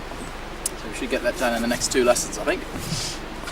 Okay, so Snake creeps down, exactly the same as the first one you did, minus we just got a little extra hand movement, but the footwork, getting up, getting down, all exactly the same, so I shouldn't have to teach you that. Okay.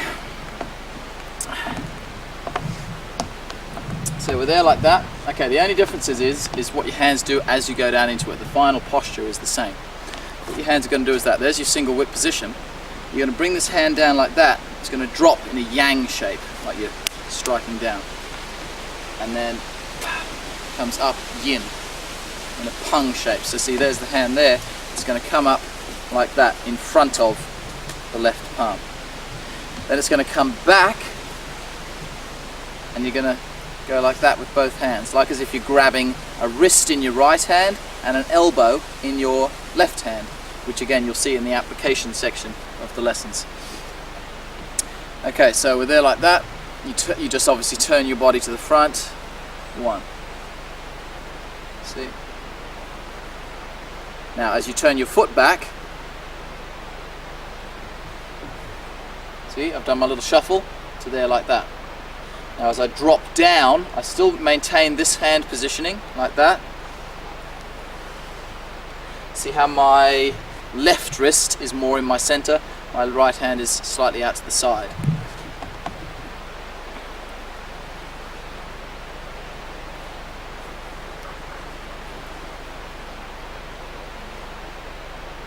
So it's just the very last part of the movement where you actually come back into the natural position.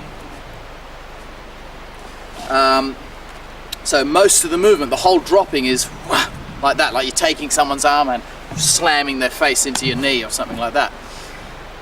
So,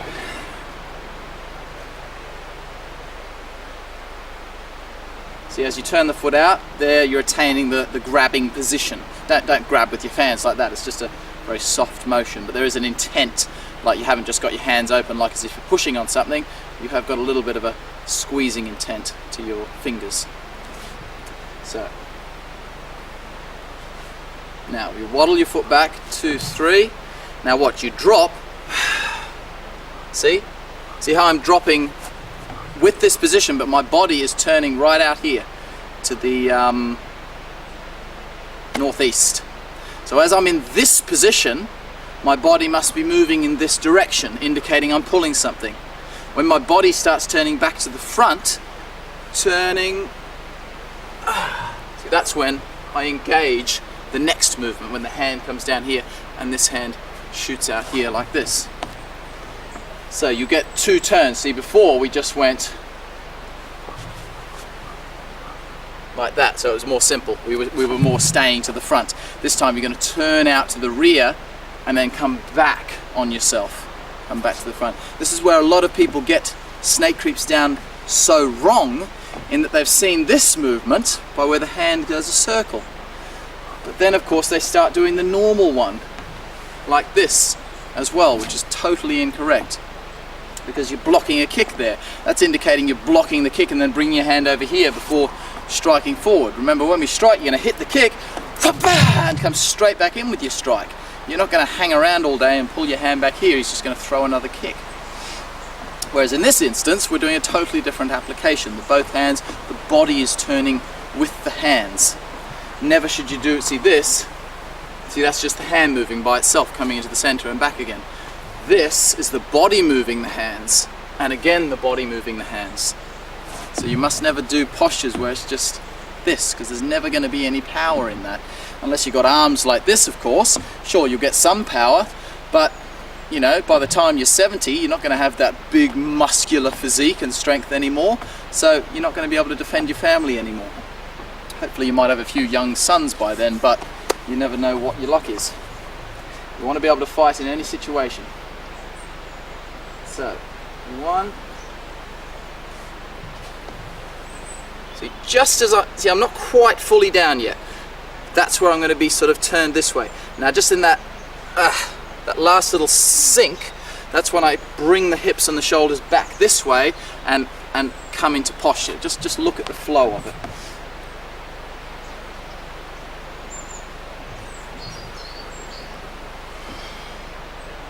See, and again, be careful not to let the knee come off. Keep your knee open, so you're really stretching this area here, and you come back into that position just like before. Okay, you're going to come up exactly the same as before. Your hand will go like that, drag your foot in, turn your heel in, and bring this hand up through here like this. No differences. But instead of now doing the golden cock stands on one leg, you're going to come up, no different than before, only bring your fist up on the outside like that, like you're punching someone up like that kind of thing, on the outside of your left palm, like that. See, just like as if you're coming to cross your hands. And then just as your toe comes through into the toe stance, you roll your fists outward. So you're just coming into a normal toe stance, like high pat on horse or something like that, or stork spreads wings, things like this. But your hands are going to come up from there. See, this one's coming up like that. See how they roll out just at the last minute. So down. This one's coming up like that.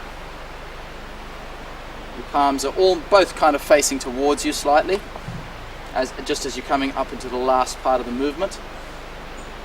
Like that. Now, as your toe comes through, watch what the hands do. I'll show you over here. So there's the hand coming up. Now just as your right toe comes through, watch. See what they've done? My right fist is hitting with this, like the hammer area, that little bony area, so it's pulled back this way.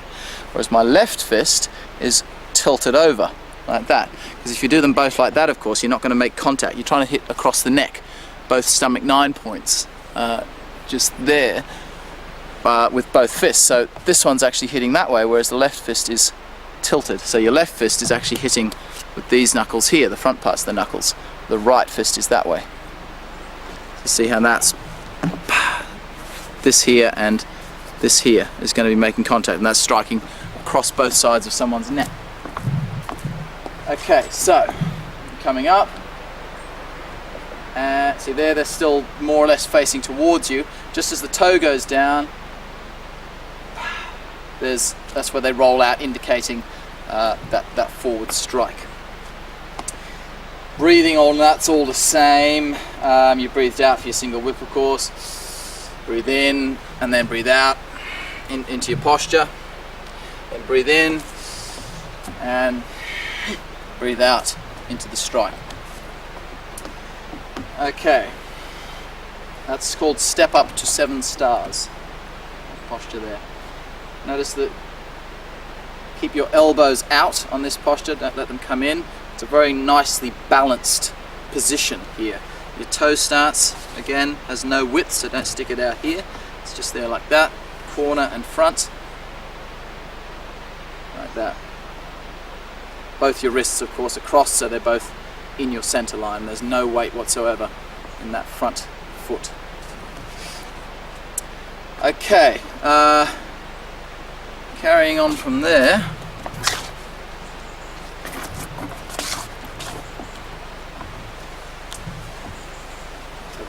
Okay, there.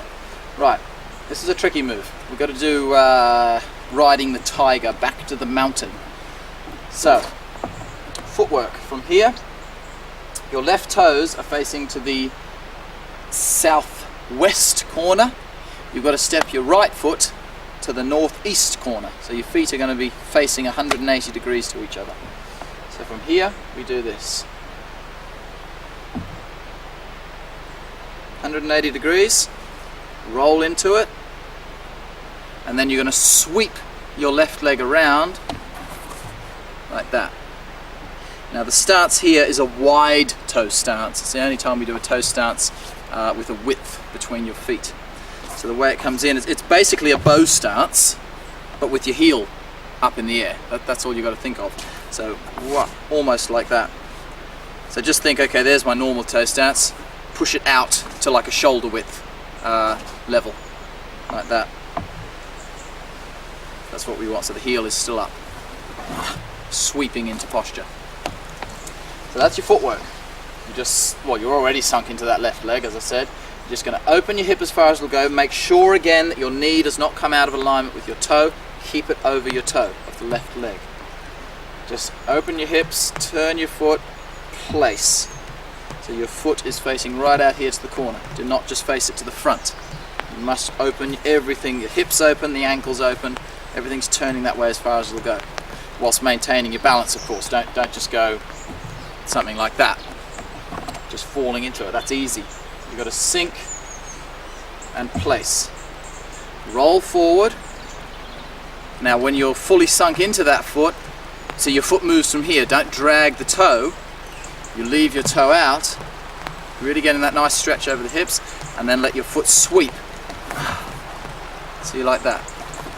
So there's all that big stretch, and then it comes around and relieves that stress and releases the torque into the sweep. Okay, what your hands have to do is this. You're in that position like that. So it's just a slight. Don't do a big thing like this again. It's just an intent, like as if you're getting away from something, from your abdomen. Something's coming in here, whether it be a punch or a knee or a kick, whatever it might be. It's just going like that. Your palms are, see the intent on the hands, like as if you're doing this. You're going in at the waist and smashing down on something coming into you, like if it were a kick or a punch or something. So it's something coming in, you're getting away from it and smashing down. But in the form, we don't execute the full application. It's just the intent. It's just from there. It's just that. That's all. My eyes are already looking slightly out this direction. So I'm obviously looking to the front now. See, I'm looking sort of over here now. And again, your back's still more or less straight. It's just a little intent, just rounding the back kind of thing. So you've got your fists there. Open the palms and just tilt your body. And the hands are dropping like that. Okay, you just hold your hands in that position as you take the step.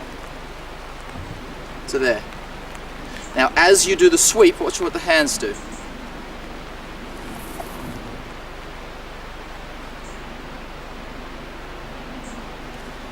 Okay, your right arm, so you've still got your cross when you've placed your feet.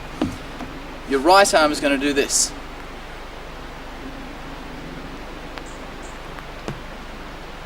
Exactly the same motion as what we did in stork spreads wings when we do it to the front. So remember, when we come from shoulder, normal stork spreads wings, we turn this way. Whereas the stork spreads wings to the front, we still get that little loop on the top, so we don't block upwards. It's still got a circle to it, but it's 1, 2. So you've already learnt that move, so you should be able to do it without a problem. So you've got your arms crossed. That's what this arm's going to do. It's going to come down, slight little arc, like you're blocking something with the back of your arm. Now watch, it just does a counterclockwise circle. See, comes over and hook. Just that little chop. Like that little intent on the outside of the palm, just at the end of the posture. Okay, starting to rain again. So, that's what the right hand does. So we've got that in conjunction with the sweep. What your left hand is going to do is simply go in opposition to the sweeping leg. So it's going the reverse. It's going like that, and it's hooking with the palm like that, not like a hooked hand in this way. It's just literally a yin hand like that. So as your foot sweeps, you mustn't do something like that. They must go together. 1, because you're blocking something with this one, blocking say a right knee to your ribs, and then taking his leg out at the same time in the application. So that's what you're getting there, and you're looking back towards that direction. So, the whole posture again. Step out. And now, just as I'm coming fully into that right leg, my hands are starting to split a little bit. Now everything happens at once. See? So see how my body's this way. Not like in stork spreads wings where I'm facing to the front. My intent is looking back. Let's do it this way. So we go.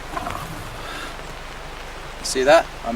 I'm peering back to that rear where my hand. I'm not looking at my hand, but I'm looking in the direction of where my hand is to that rear corner. Like that. So my eyes are looking out here, and obviously the weight's still totally in the right leg. Okay, carrying on from there.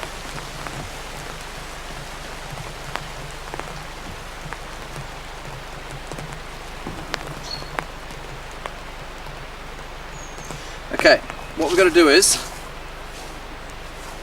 so we're there like that, you push your left heel outwards. So we're doing an evasive action now, so rather than swiveling on the heels, which keeps us forward, we're swiveling on the toes, which takes us back. So you're going to push your left heel out to your left, like that, so that your foot is now facing to the northeast. So it's just a 45-degree swivel. Then what you're going to do is you're going to do the same thing with your right leg. So 1, 2.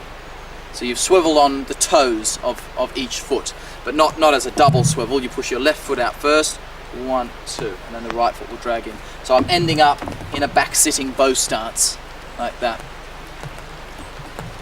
So we're there, 1, and see as I'm pushing my weight into that leg as I'm swiveling on that toe, like that. Okay, what your hands are going to do, we're going to do a sweeping motion, and then a high pat on horse, which you've already done. So from here, we get this.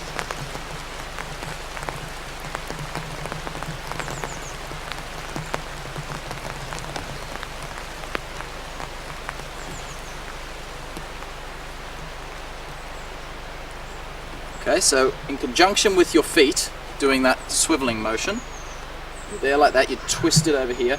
Obviously you're just going to throw your body this way, so just turn your body to the east.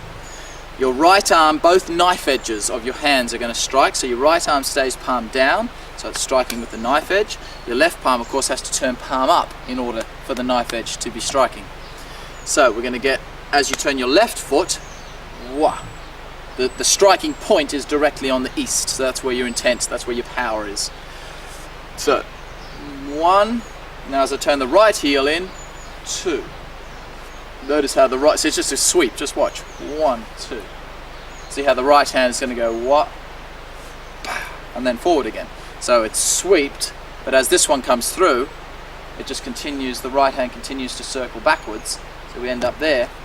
Now, from here, you literally do high pat on horse. So you do your little block downward and your pumping strike with the knife edge. Remember what we did from these postures when we did like that before the kicking section.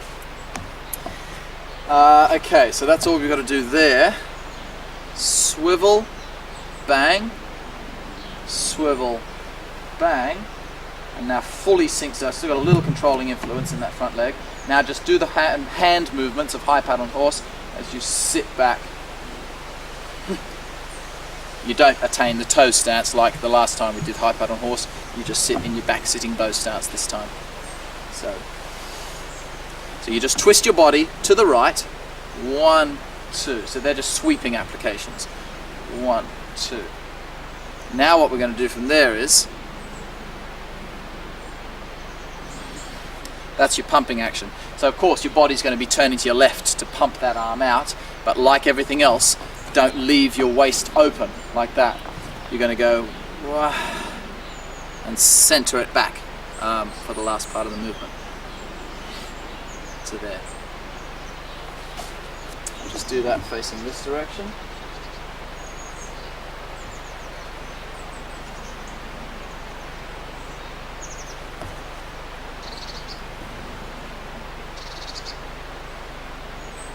So all knife edge actions, sweep, sweep, bah, pump, like that.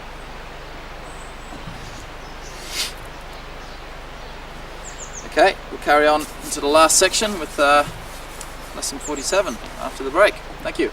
Okay, lesson 47. Right. Okay, we're finishing this way. So, done high pat on horse, like that. Okay, we're going to carry on into the lotus kick. So it looks like this.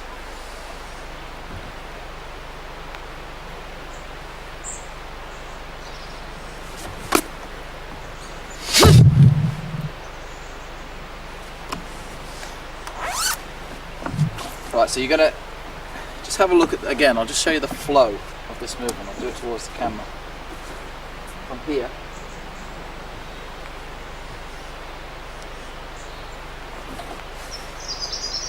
See how it's just the whole thing is a continuation.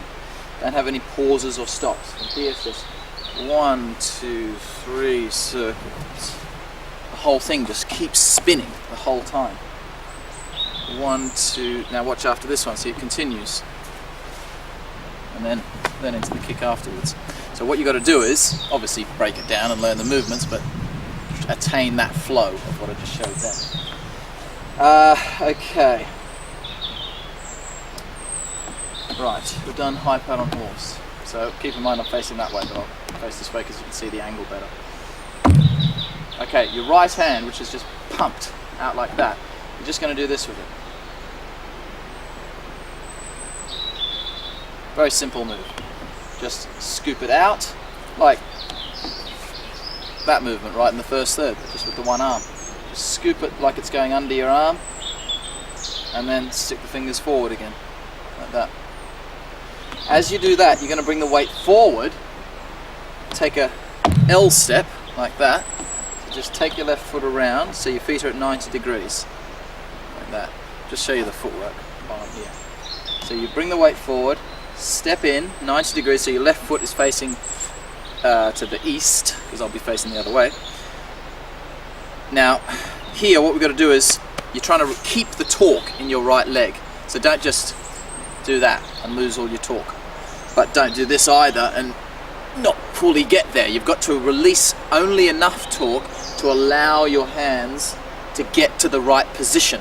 So basically, depending on your own flexibility, you need to release the certain amount of pressure from this foot to enable your palms to get to the right position, which is just past the west. So there's the west, they're going just a little bit past the west, and then they come back and strike your foot. So basically, if that's the west, if the camera is my west point, I would not want to do this. See, now I've lost all the torque, I've just let it slip all the way out. What I want to do is, see, it's turned about 45 degrees for myself. So now in that position, I still feel all this torque and pressure down through my right foot, so that I can then bring it up into the kick to finish.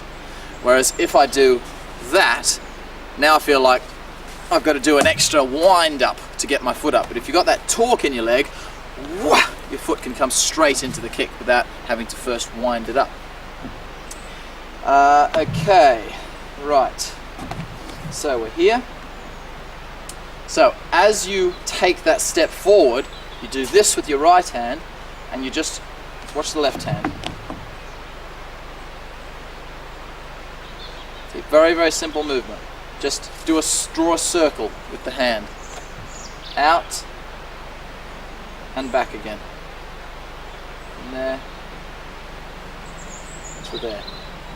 Much the same as when we did high pad on horse like that, and we allowed the hand to come out.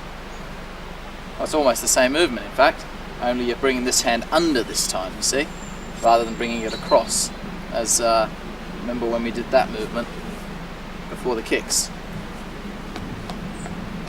Okay, so again from here, so scooping, left hand's coming out, bring the weight forward, and the hands should cross there, just as the foot touches. See, the right hand is just slipping underneath the elbow like that.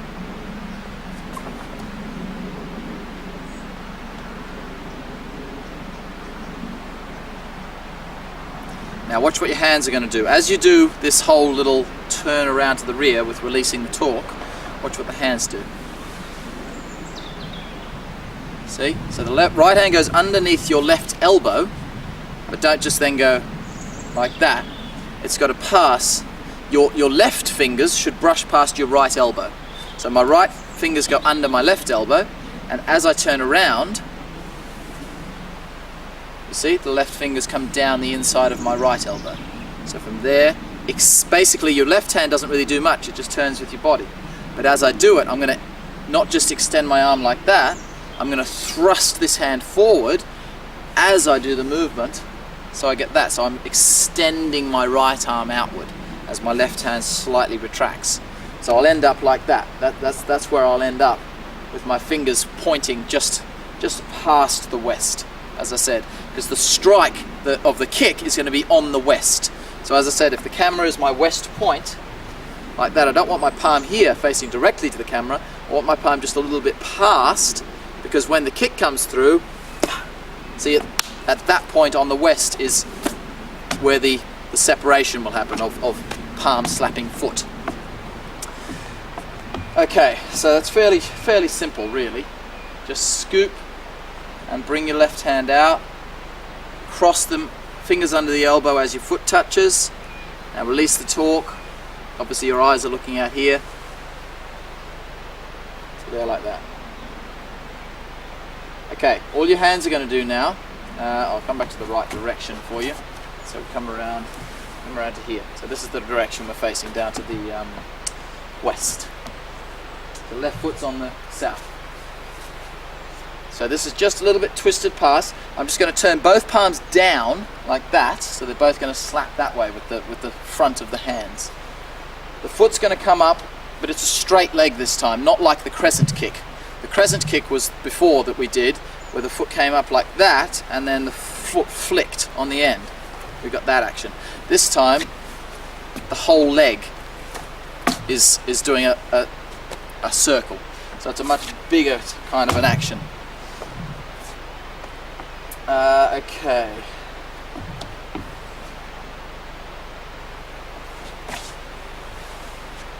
So from there, go just past, bring your palms back, now release the foot down to there.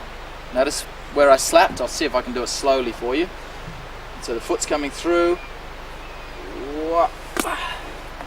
So both palms are slapping just here on the outside edge of your foot. You're not just slapping the thigh, and you're definitely not doing this, which I see a lot of people do, and I don't know where they got it from. Your palms are like this. I see so many people doing this, doing some sort of a clapping motion on the foot. There is no reason for that. It's a stupid move. You want both your palms going that way, because that's what you're doing in application. You're sticking your fingers in his eyes and in his neck and breaking his back over your leg. So you need your force. Kicking force is going that way, arm force is going the opposite way. So you're literally breaking his back like that. So from here, make sure, so the kick is powerful. It's an explosive sort of a movement. It's not really farging as such, because you're not shaking your waist. It's more of a sweeping action, but put power into it, so it is a fast movement. So from there, let's see how when I put the foot down, I'm doing a slow movement. So again, don't go like and then fall into the foot. You must be able to throw the kick and still place the foot down composed. You place the foot down towards the northwest corner, and then sink into it and just drag your rear foot around. So your rear toes will come around like that, so you're ending up in a normal corner bow stance like you've done before. So bang, put the foot down like that. See how the hands are still kind of over this side of your body, because they've struck in that direction. So what? That's where you're going to finish, like that. Your hands are just loaded over here.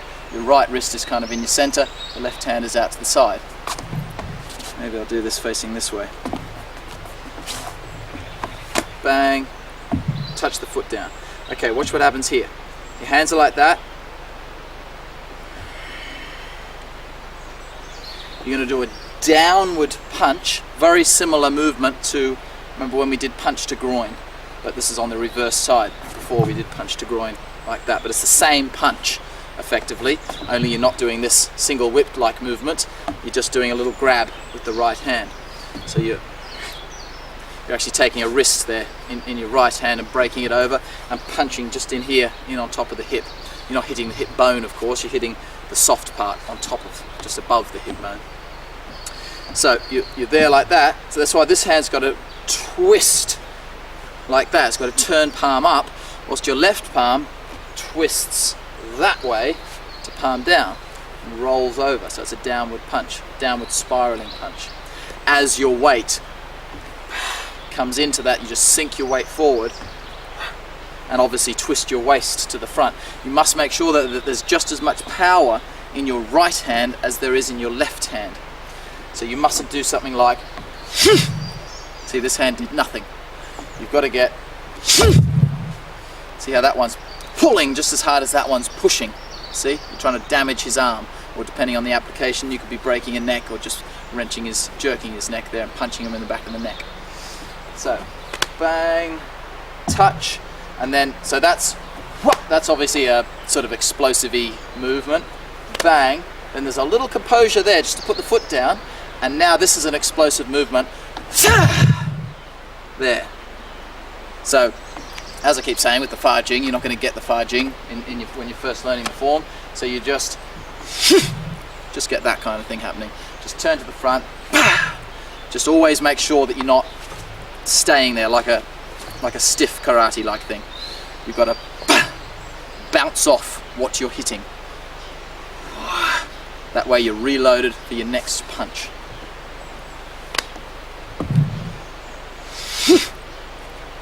Like that. Okay, breathing. I think I did all, no, where did I do the breathing up to? So we were here. We breathed out, obviously, breathe in, breathe out, breathe in, out on that movement, breathe in, breathe out, and then there's a little, because of that composed part here, there's going to be an in-breath, and then that'll be your last out-breath. Okay, from that kick, so we've done that, placed it down, that fist is right in your center and you're facing to that corner. You've got to bounce off that Fa Jing movement into the next posture. So we get this kind of thing happening. So you put your foot down, again, we're composed here, works like this. And that fist is under the arm like that. So, see how I'm bouncing off? Like that. You're coming through with like a hinge block here with that right arm. You're going to give yourself a little bit of a stretch during this movement, just to stretch out your back. So what we're going to do is, bang, you sit back into your left leg, just put your left hand straight underneath your arm, still holding the fist, hinge across. See, the power of that hinge movement is on the west, sitting back. Now watch, if I exaggerate, I'm going to do this.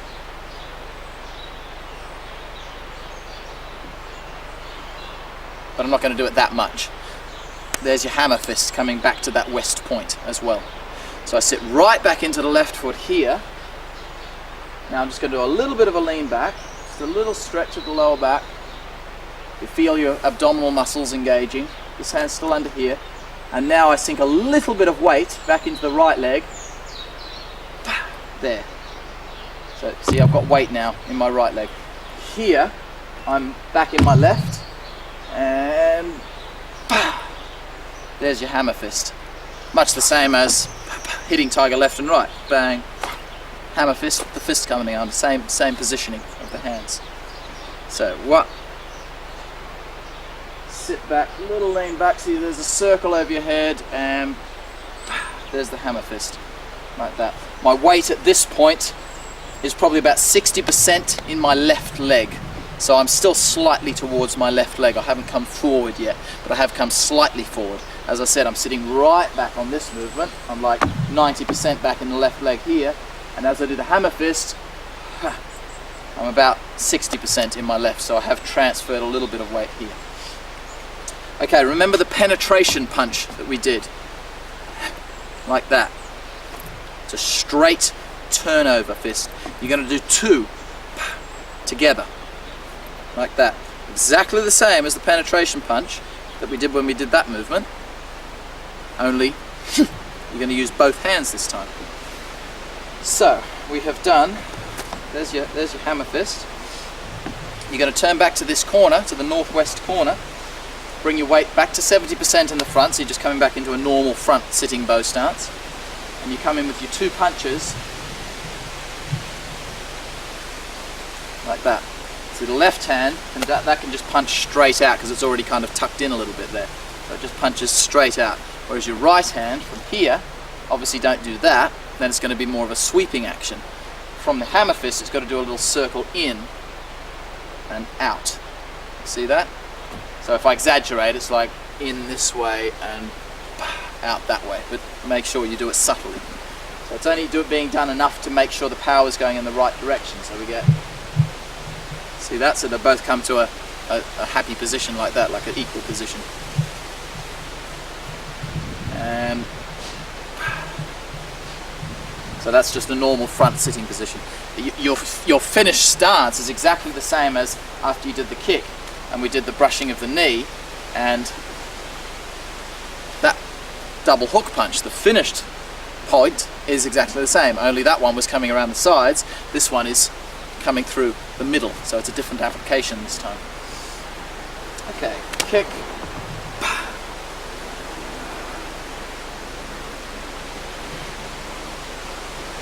From there, that's the most important thing, not to just do that, because that would be a sweeping action.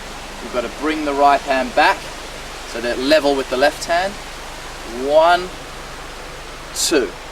But of course, don't make it two separate movements. Make it a nice fluent action. Circle. Wow. Like that. Okay, nearly finished now. Just one little finish off section to go. Okay, from here we do shooting the tiger, which looks like this. Your eyes are looking down towards where your fist is shooting, like as if you've got a staff, like a pole, in your palms, like that. So your hands shouldn't be like this, for instance, or like this. Any twists, have them so that you could be holding two ends of a stick. From there, you drop your left palm, and your right palm just turns with your body. So your right palm staying with your center, whereas your left palm is leaving your center.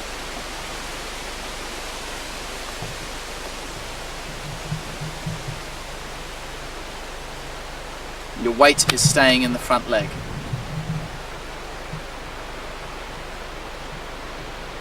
That's all you got to do there. I'll just show that from this angle. Very simple move, just bang. Just think like you're grabbing an arm and bah, hammering with your hammer fist down into his center or into the side of his ribs in here. So, and your eyes obviously are looking to that direction, see, twisting over this way.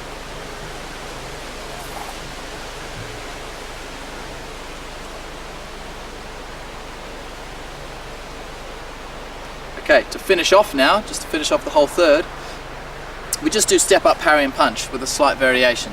So just keep it in your mind, normal step up, parry and punch.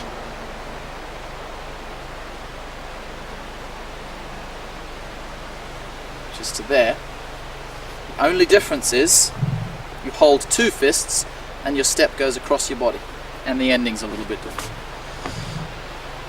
So from here, you're going to turn your left foot, because remember your left foot's facing to the west. You're going to turn your left foot on the heel out to the southwest, like that. So if you can see my foot there, it's just going to twist like that as you shift your weight into it. So it's just one. Okay, as you do that, watch what the fist does. See that? So because this hand is out of my center, it's over there like that. Don't do this. See? What I did there was, I started moving my center, but my hand started moving to the left straight away. Now it's still out of my center. What I need it to do is I need this fist to come back into my center. So it's like that, my center's turned to my right and the fist is over here. I'm going to do a little circle, a counterclockwise circle, like that, with my left fist. But as I do that, I bring my center back to here. Once my center meets my hand at the top of that circle, watch. See, now it's all connected. And the fist now is just turning with the body. So basically the fist will just lift upwards like that. Just roll it up as the center catches up to it. Once the center meets the hand, then the hand just stays with the center, so it'll continue moving to your left. So it's out like that. Raise the hand. See, now it's in my center. My foot's starting to turn. and now the whole body will move together and it'll come crashing down like the back of the fist slamming down on something at that point. Your right fist, which is out here, simply follows the body, not doing much at all. Bang. See, if I opened my left hand, I'd be just like before, only this foot would have to come through from the rear. But effectively, I'm going to do that same movement of the hands, but I'm just going to have a fist in the left hand. If that hand was open, the hands would be no different.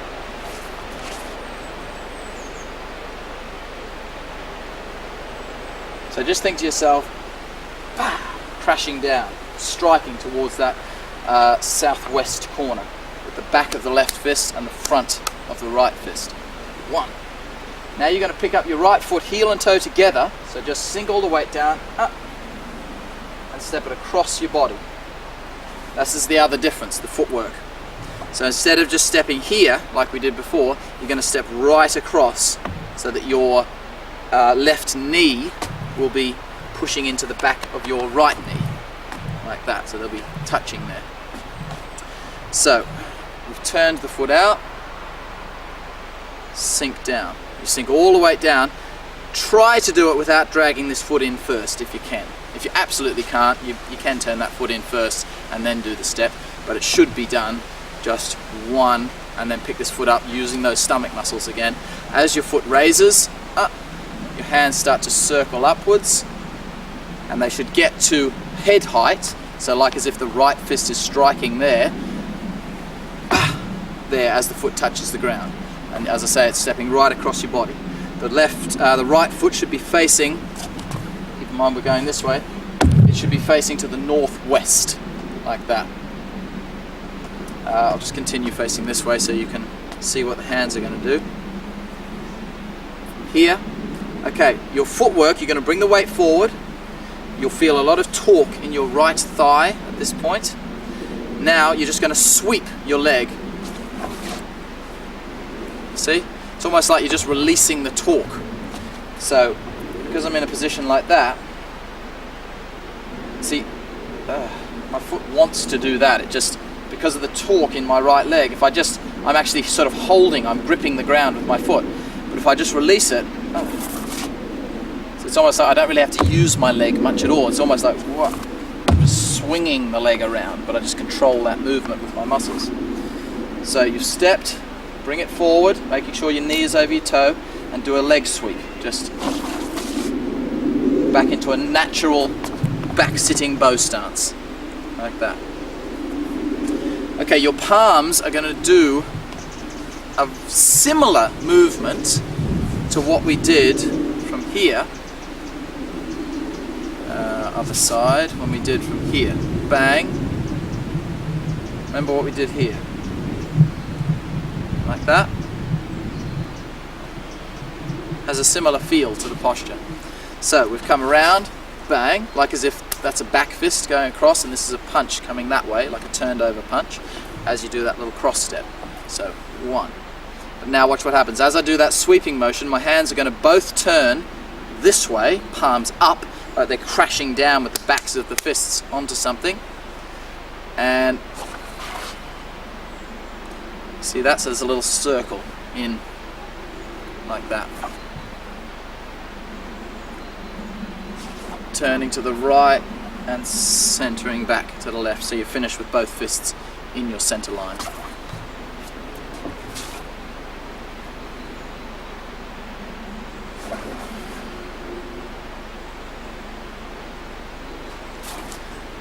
Okay, from that you just carry on as normal. So we've come to there, you start your chi gathering as you've done before. The only difference here is you don't do Fa Jing, because it's the end of the form. You're keeping everything calm and relaxed for the finishing of the form. So you do your chi gather just like before, and now just do this punch in slow motion, just like the rest of the form. So it's got all the same elements as what you've already learnt, you just don't do it explosively.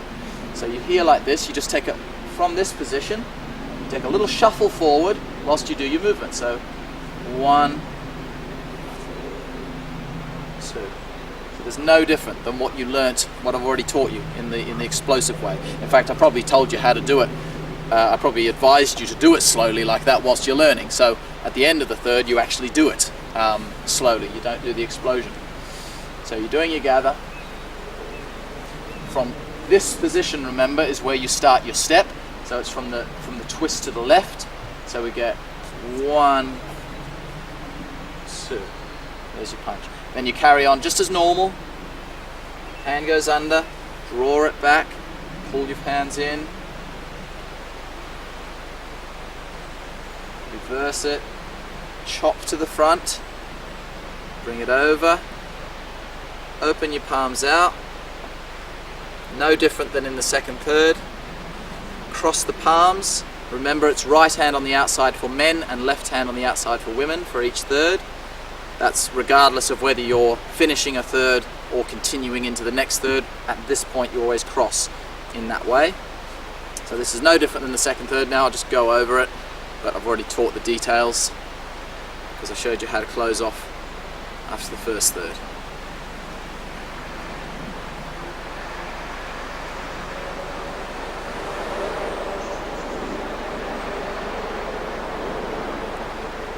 Okay, just once more, I'll show you that little section. Let me think.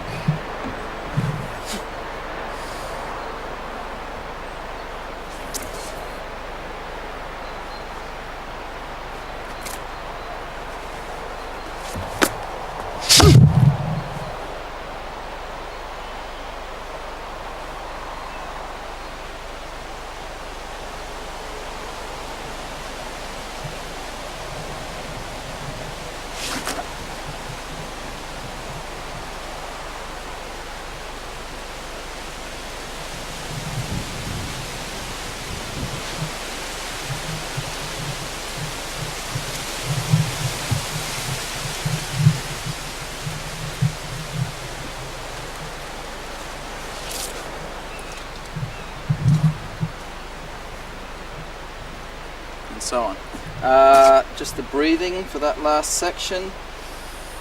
So I think I did up until, I did the breathing up until there. So we've gone in breath as you're coming down. That's like part of your out breath still. Now just here you start to breathe in and then breathe out. Breathe in. Now this whole section, breathe out. To there. Now breathe in, of course, as you sit back and take it across, and then breathe out here on that last part. Then of course all of that breathing wise will be the same as your first and second thirds. Okay, that's the end of the form. I'll do a little demonstration of the third third as I have with the other sections to take you through, so just so you've got the whole thing flowing. And then I'll show you the applications in the last couple of lessons as well, so you understand. Obviously when I teach the applications on these lessons, because I'm teaching basics, I'm not teaching the really gruesome, violent and deadly applications that we use in the street. I'm just teaching an application to sort of give you an idea of how your body might be moving, because some of the applications are slight variations, they're hidden within the form, so it's a bit hard to understand as a beginner. So, I would teach obviously an application that looks most like the posture. So as I say, I'm grabbing a wrist and I'm striking into here, for instance, rather than some of the more intricate applications. Okay, but apart from that, you get your application soon, but I hope you've enjoyed the form. Like I said before, keep it all nice and basic, work on your structure and your fluent movement to begin with. Once you feel 100% comfortable with what you're doing there, ideally you should really have your form checked by a teacher. If you're only learning off videos such as this, or DVDs and wherever you're learning from, if you haven't actually got a teacher, before you move on to something more advanced, it's very advisable to try to get to a camp or a workshop somewhere. I travel most places in the world, so you should have the opportunity to come to a workshop of mine, but if not, if it's somewhere I don't travel to, we should have a teacher somewhere there that you can have check your form to tell you if you're getting the movements right. You can also book a Skype lesson as well, and I can look at your form over Skype, or you can at least just film yourself doing your form and send me, either upload it somehow to the website, to Facebook or something like that, send me the link, and then I can watch your form, or you can send it out on a DVD or anything like that, just so that you can have some advice from a teacher as to whether you're ready to move on to the advanced forms. If you do it, you might think it's all right, but then your teacher might say, oh well, actually you still got all these things wrong. So but you should be doing okay, because I put a lot of detail into these lessons, so I hope that those who don't have teachers should be able to get to a good level of training through these clips that I'm putting out. Anyway, thank you very much. Hope you've enjoyed the lessons. Okay, I'm going to take you through the applications of the third, just like I did with the others. Just one application per move, a nice basic and simple application, just to give you the right mind's eye as to what you're doing whilst you're doing the forms. You want the advanced applications with the dim-mac points involved and the way we fight and actually how to take the guy out. You of course need to get the advanced application DVDs. Okay, so third, of course there's loads of repeats in here which I don't have to go over, so the whole first section is the same as the same as the second third, back around to single whip. Then we're going to come in with the start flying sections like this. So basically the start flying sections, they're done to various corners in order to get the hip opening. That's why we do it. That's why we block someone all the way over here, but then actually do a bigger movement back this way. The principle is still the same, only in application you wouldn't have such a big angle change. So what we're doing basically is he's throwing a left punch somewhere in here. This way. So from my single whip, he's coming in. I'm doing a hinge block like that. So we're coming, bang. There's my hinge block, bump, and of course that's free to strike to the eyes. Now we're going to take the arm here. We're going to step in. There's your little bump. There's your little shoulder strike that we've done before. Of course, again in application, you would have to move to wherever your opponent is in order to actually put that shoulder stroke in. Application there is exactly the same as what you learnt in the shoulder stroke in the first third before we did stalk spreads wings. So you just up under there whilst controlling the knee. So yeah, obviously in the form, boom, there's the shoulder, but in application you'd have to go to wherever he might be. He might have come in closer, bang, in which case you would be closer, but that will vary. Okay, from shoulder, there's your shoulder, and then what? See that? That's why, as I said, we're hitting with this area of the palm. You're taking the wrist here, controlling it. You've got to use looseness of arm. If my arm's stiff, see, I'll only get under the arm strike, but if it's loose, it'll flick around and hit him right, like that, into stomach 9. Like that.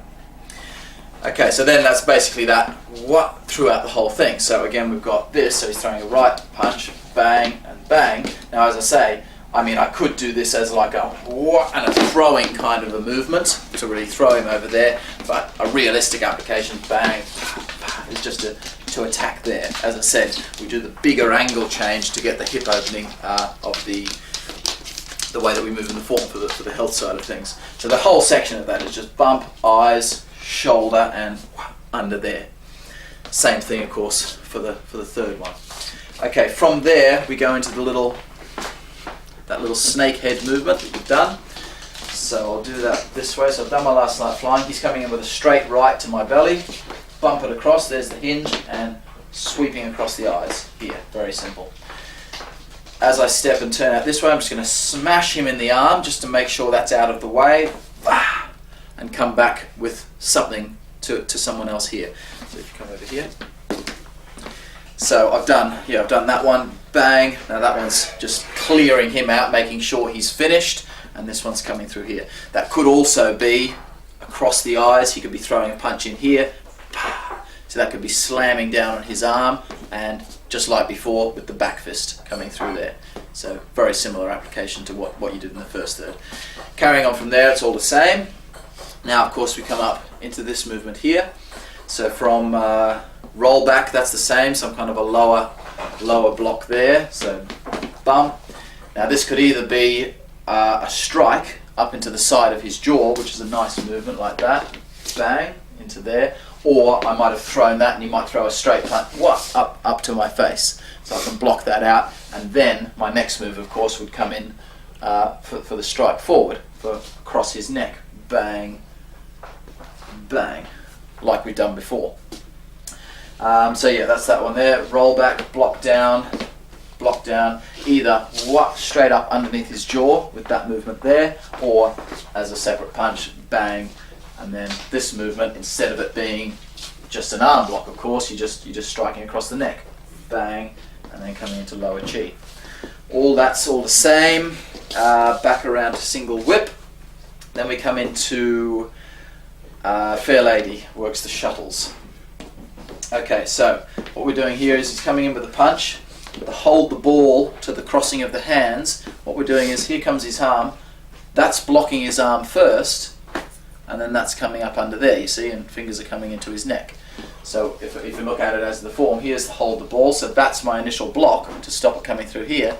Then when the left hand comes up, that's the crossing of the hands, you see. So those fingers, see, when we cross the hands and then continue to that movement, there's the cross, bang, there's into the eyes, and there's the kick across his knee. So that's the turn out in place. Then of course, basic application from here. You've done something there. Maybe, for instance, he might take a step back to get away from that and throw another, like a downward punch down here. I'm going to slam that out with my pung, and then just control his arm and come in with a palm strike across CV14 in the center of the body. So that's your finished movement. So think you're holding something up and coming through there like that. So that was that section. There you're blocking, so I've done my little block and fingers to the eyes there, kick him in the leg, step through, so there's your pung block, and then just holding his arm up out of the way whilst you bring your palm strike through. Okay, from there we have, he's throwing a punch with that hand, bang, so I'm blocking that down. This is the twist in one and all of this stuff. So that's obviously a block down. This movement here can also represent bang, he throws a punch with the other hand, and again I take the block like that. So 1, now here comes this hand, see now here's the crossing of the hands, 1, 2. You see, so the left hand would make contact first, and then there's the cross, so that's my defense, like that. So you've taken care of him. These fingers in application would come across his eyes, but not in the form, they just stay as crossed hands. From there, come over here. Okay, he's coming through with a right foot forward and right jab. So I'm coming from there, I'm attacking straight into the back of his, the side of his knee, like that, and I'm literally just, again in the form, I just stay composed. In application, I'd be down like this, in which case I would get out of the way, so I don't have to worry about blocking this, because I'm doing that kind of thing as I attack to his knee. So it's an evasive move and attack to his knee. That's going to buckle his body, taking the power out of this, and watch what happens when I put my weight down. I'm going to crash through his leg, and there comes the elbow, either in here, into his back, or depending on the size of the person and everything, you might come into the face, or you might come into here. Follow that as he's falling to the ground, with the slap on the back of the head, just in here. So swept his leg, bang, bang, bang, and done that. Then of course we've got jab and open out. So new person, he might be coming through with a punch here. So I've done my slap. There's the jab. See, it's like a glancing block into there, and then just getting his arm out of the way and coming across the chest, just like before. The next one is much the same. From over here. So he's coming in with the shot down here, block down. Same thing again. He comes in with the upper. So there's cross. That's the crossing of the hands. 1, 2. Again across the eyes there. Then of course just again I can lift his arm up there and come into the back of his ribs with that movement. And then of course the last one's the same. From the last one of those, it's the same movement like that, only the hand's coming this way this time as opposed to this way.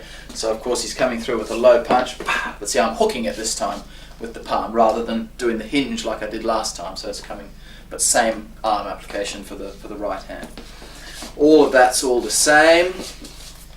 and back around to single whip again. So the wave hands like clouds, second wave hands like clouds. The stepping is primarily just for learning about balance and structure. You wouldn't obviously use a step like that in any sort of martial situation.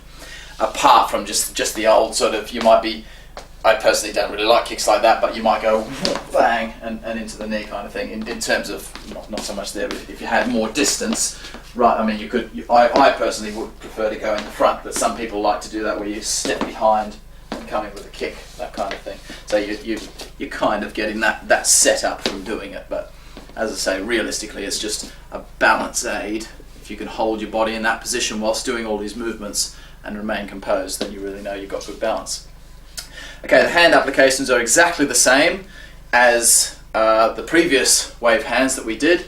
The only difference being, bang, there's the start, the block and the strike, that's the same. But with this one, instead of it being an upward facing movement, which would be fingers under here or temple into here kind of thing, it's with this edge of the palm. So it's the same strike, but just a different placement of the palm. Rather than scooping it up, you're bringing it this way.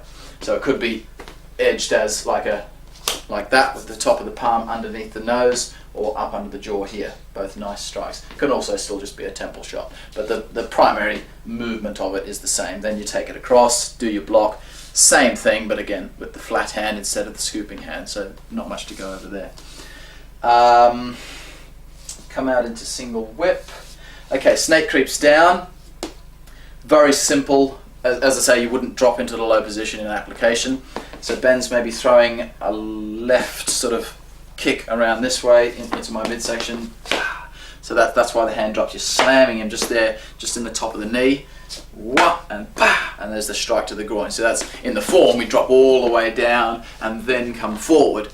So that's the block and the strike. But in application, he throws the kick, that'd be part of one movement. You slap the knee and attack the groin in one instance. And realistically, you wouldn't be sort of fighting like this with someone. You'd probably have this hand up here fighting around here. So that's all you got to think of there, just block and into the groin. This part of it is much the same as normal single whip. So you come to there, you bang, you're taking a block, you're going to hook the arm down, but this time, see where this is going to go, up into the pit of the neck. A silly application for the fact, if you want to say why you're dropping low, of course you can take bang and hook down and into the groin, but of course you're not going to do that in the street. Someone's just going to jump on your head if you do that. So realistically it's up into the throat. Again, in application, the reason we do this more so in the form is for the stretch to activate the meridians in the arms. I wouldn't do a strike like that, of course, but it is important for your form, and it's important to know the application because then you know how to place the body to get that power in that movement. Realistically, again, application, I'd probably do that because it's just much more simple and effective way of striking rather than twisting the arm right over that way. Okay, coming up out of that, okay, Golden Cock stands on one leg, he's throwing a little right punch to my face, slap it down, coming through with the back palm to the face. If he's close enough, that's going to go and straight up into his dantian or just into the front of the groin bone. You're not trying to get right up under his groin, you're coming more into the front of his groin bone. Bang with that one. As he goes back, you just got to claw down into his eyes with that movement there.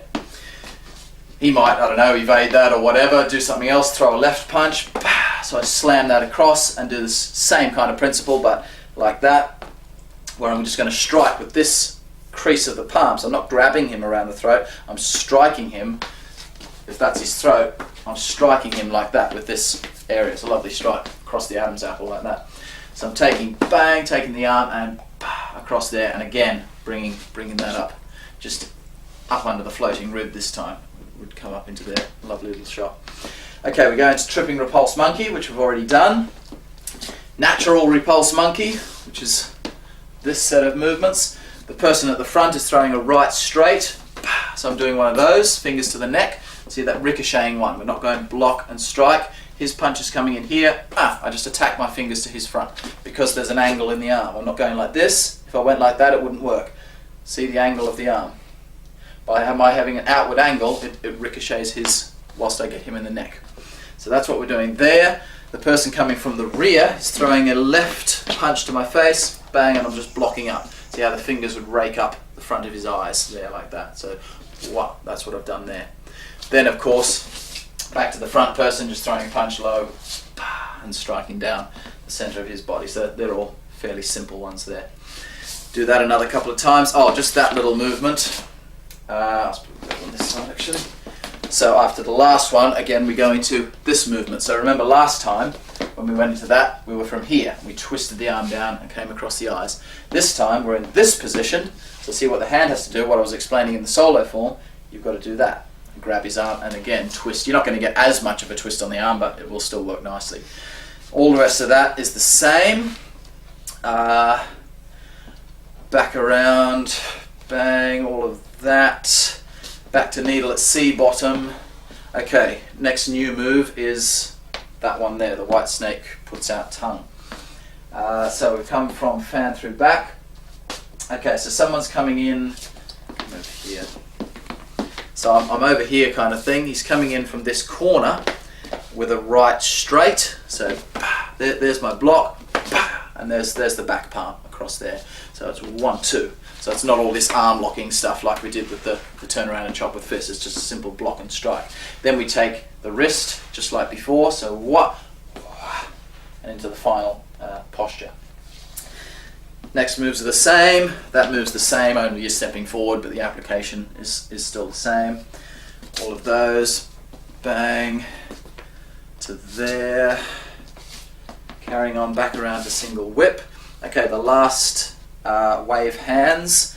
Again, the normal part of the waving hands, it is the same applications as before. The only difference now is we have that little far jing movement. So, for instance, we've done bang, bang. We've done that movement there. Struck down on his arm and struck in there. I'm now just going to do an extra little strike. So one of. I wouldn't be doing the funny footwork, of course, but that's just coming just in on top of the hip bone, just through that crease where it goes soft. There's the hip there, it's hard, just on the top. He's striking down through there with the knife edge of that palm. Whilst the other hand is just flying out to the side, so he's over here coming through with a left punch, say, and that, so I've slammed him, and done my defensive work there. Then, of course, I come back with the follow-up application. Okay, coming into lift the heavens, same application as before. Remember last time we went like that. The only difference this time is instead of it, I mean it's a double application, but in the second third, the intent is more so on the corner, on the rear. That's where major intent is. So what we're thinking in the previous one is he throws the punch. See what I've done? So I've attacked this person and I've blocked him because I can't attack them both at the same time. This time we're moving forward, so I'm blocking him, getting away from him and attacking him, so it's the opposite application. Okay, from there he might get away and throw a punch down here, so same as before. This one's a little groin kick going up into there and across there. From that, either new person or maybe he's blocked that or whatever, he throws a punch in here, block it down, very simple, that's fairly straightforward, fingers to the throat. Over this side, coming through with a right punch into my lower or upper rib area, so that's coming, see that I've drawn it in, there's the block, and then again into the neck with that jab. From here we sweep across, so we're just taking out this person. So I've done that, he's throwing a punch there, I'm doing that kind of a block, just slamming across, and see my fingers are coming across his eyes as I'm doing that movement, so it's a simultaneous block and strike. Then I'm going to come back for the crescent kick. Come over this side for this one. So he's coming at me with a right punch, bang, so as I said that's taking the block, then my right hand is coming across his eyes. So it's all in one movement. It's 1, 2, then the kick's coming through. As the kick's coming through, my right hand's sliding down to his wrist. There's the kick, just up on his kidney area or just underneath the rib. Like that.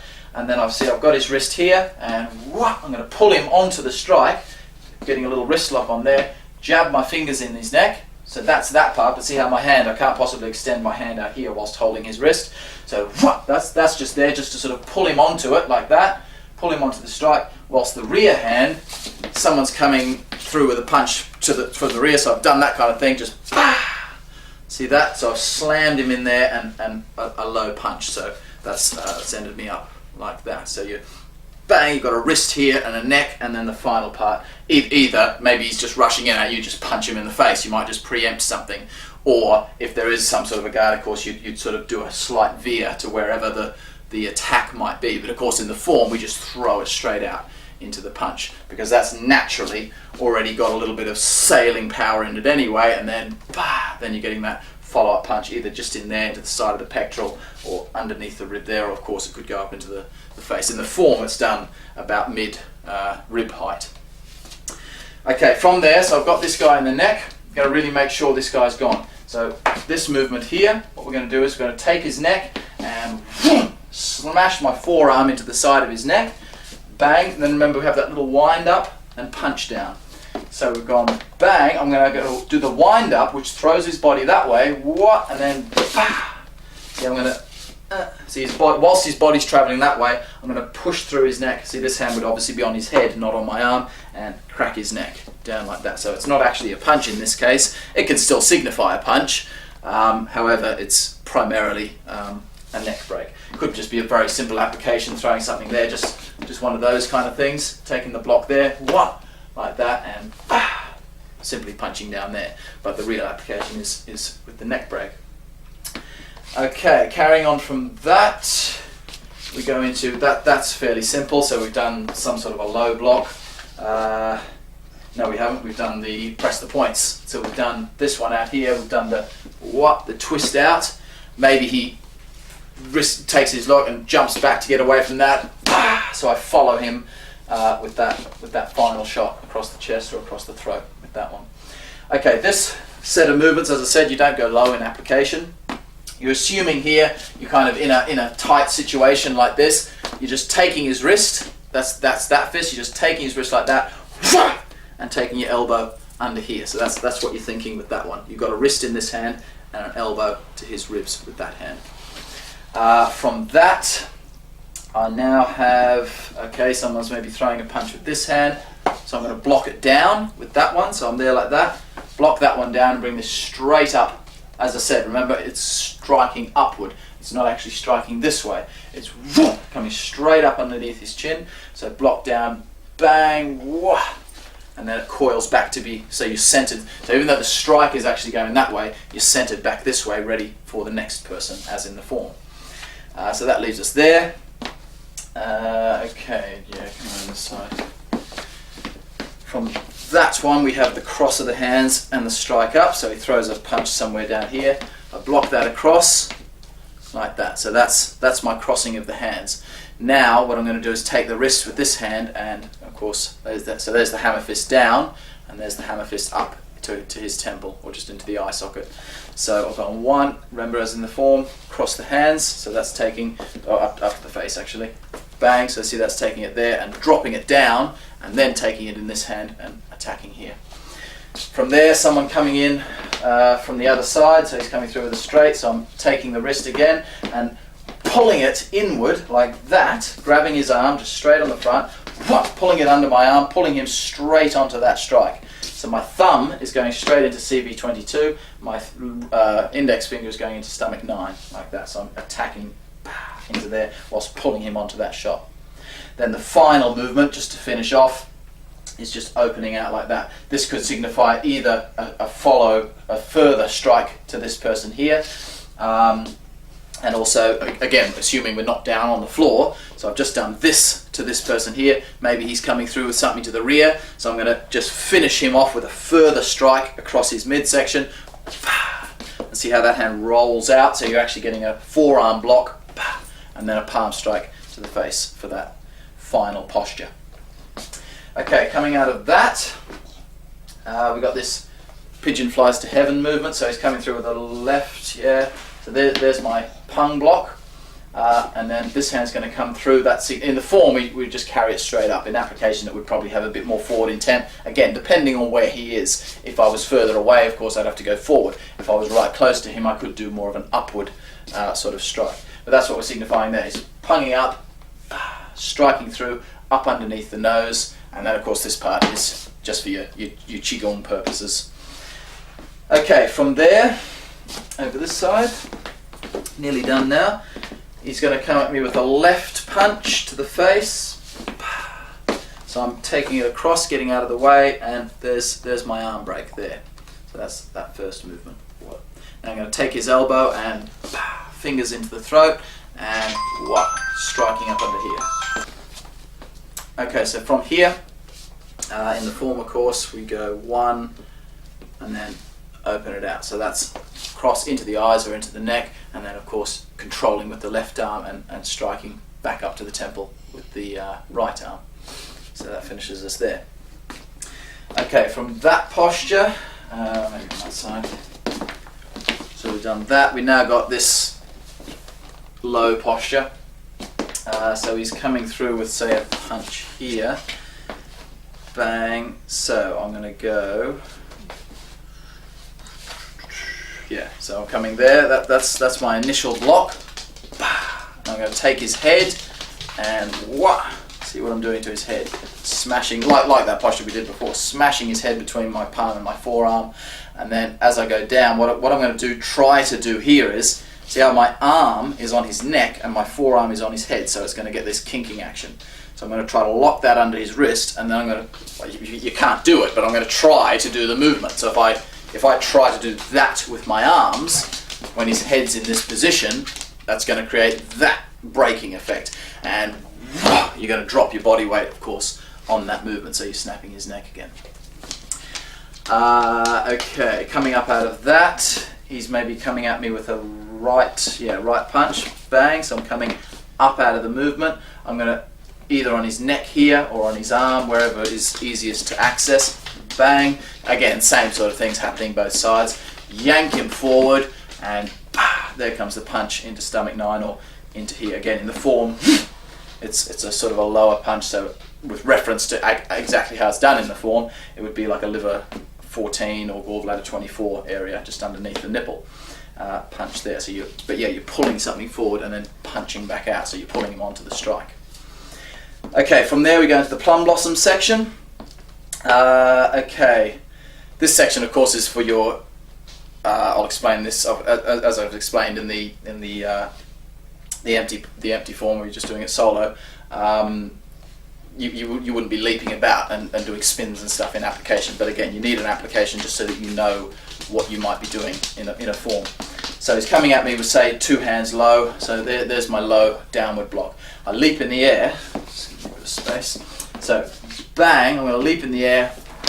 That's a kick coming straight down across his knee. So that's your change step coming across that way. So bang again. Slap him in the face. Bang! That's going to cripple him, and again across with that one there. That's not too fancy, but it's still a little bit fancy for my liking. So I just like punching people in the face. So that's finished us there. Then you just literally hold onto his head and jump in the air and spin around and see what happens to him. So that gives us the spin around posture.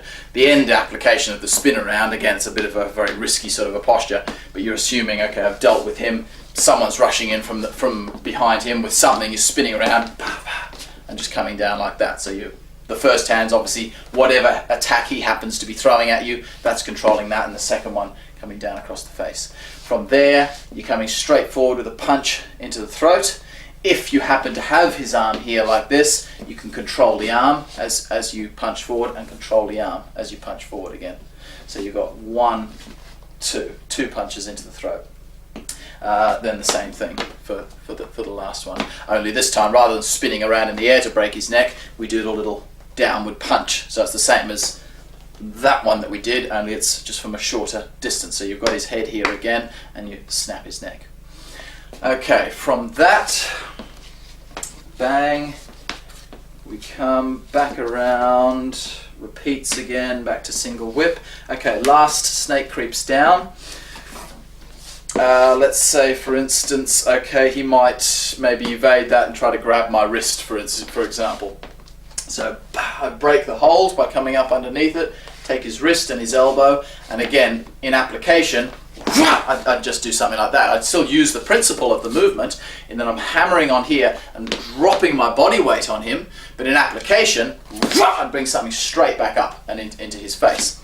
In the form, of course, we carry on to stretch the legs and do the follow-up posture. So as it's done in the form, of course, we take the big long movement backward, throw him down to the ground, and as he goes past, there's your hook strike coming up into his neck. That's the sort of idea of it. There's your final strike whilst this one's coming through. This one coming through, of course, this time, rather than the previous one, which was blocking out to the side, because it's coming through this way, it'd be the other leg, and it'd be striking with the back of the forearm, like that, and then same thing, strike to the groin. We step up, strike across the neck with that one there. This toe stance, of course, represents a kick to the groin, so that's just striking through there. As you're coming up, of course, I mean, you could be doing any number of defensive work there. See, as I'm coming up, that's already there, so that could be my block, and then coming up and striking across the neck, like that. Okay, from that, as in the form, there's that, see that little tuck-in type of a movement. What that's representing is getting out of the way of something. So you're getting this sort of thing. But never ever, if someone, I don't know, say he tries to do a knee strike, don't just step back, because now I can't hit him. Always, if you feel that coming in, just get this kind of thing happening. So I've pulled that back, but see my upper is still forward. You're making yourself like a C, so you've still got that forward intent to hit him, but the area that's being attacked, you're getting that out of the way. So that's what we're thinking there. He's coming in with something low, so we're getting out of the way of it. There's that little movement there, which, depending on what type of strike it is, if it's just a knee strike, that could also be a stop across his chest to take his power out, because of course you hit him there, he's not going to have any power in his leg because he's going to be off balance. If maybe he was further away from me and it was like a front kick coming in here, it could be something like that, attacking down on the front of the knee. Okay, so that's your sort of principle there. We step out and we get this movement happening. So what we're going to do there is someone coming in with, say, a right knee strike. So I don't know, say we're in here close and he's coming up with that knee into the back kind of thing. I'm going to smash him in the side of the knee with this palm here and straight across his other leg as he lifts his knee. Bang, so that's the sweep part of the movement. Whilst my right hand, from over here, he's coming through with the right palm. Bang, see that's coming up underneath and striking across his eyes. So that's as in the form. There's your eye rake, like that. Okay, finishing off now, like that. He's coming through the right right attack to my face. Bang, strike it across. 1, 2, very simple, into the back of the head, and then just knock his arm out of the way and turn him back and strike across the stomach 9. So that's just simple. Again, block, strike, strike.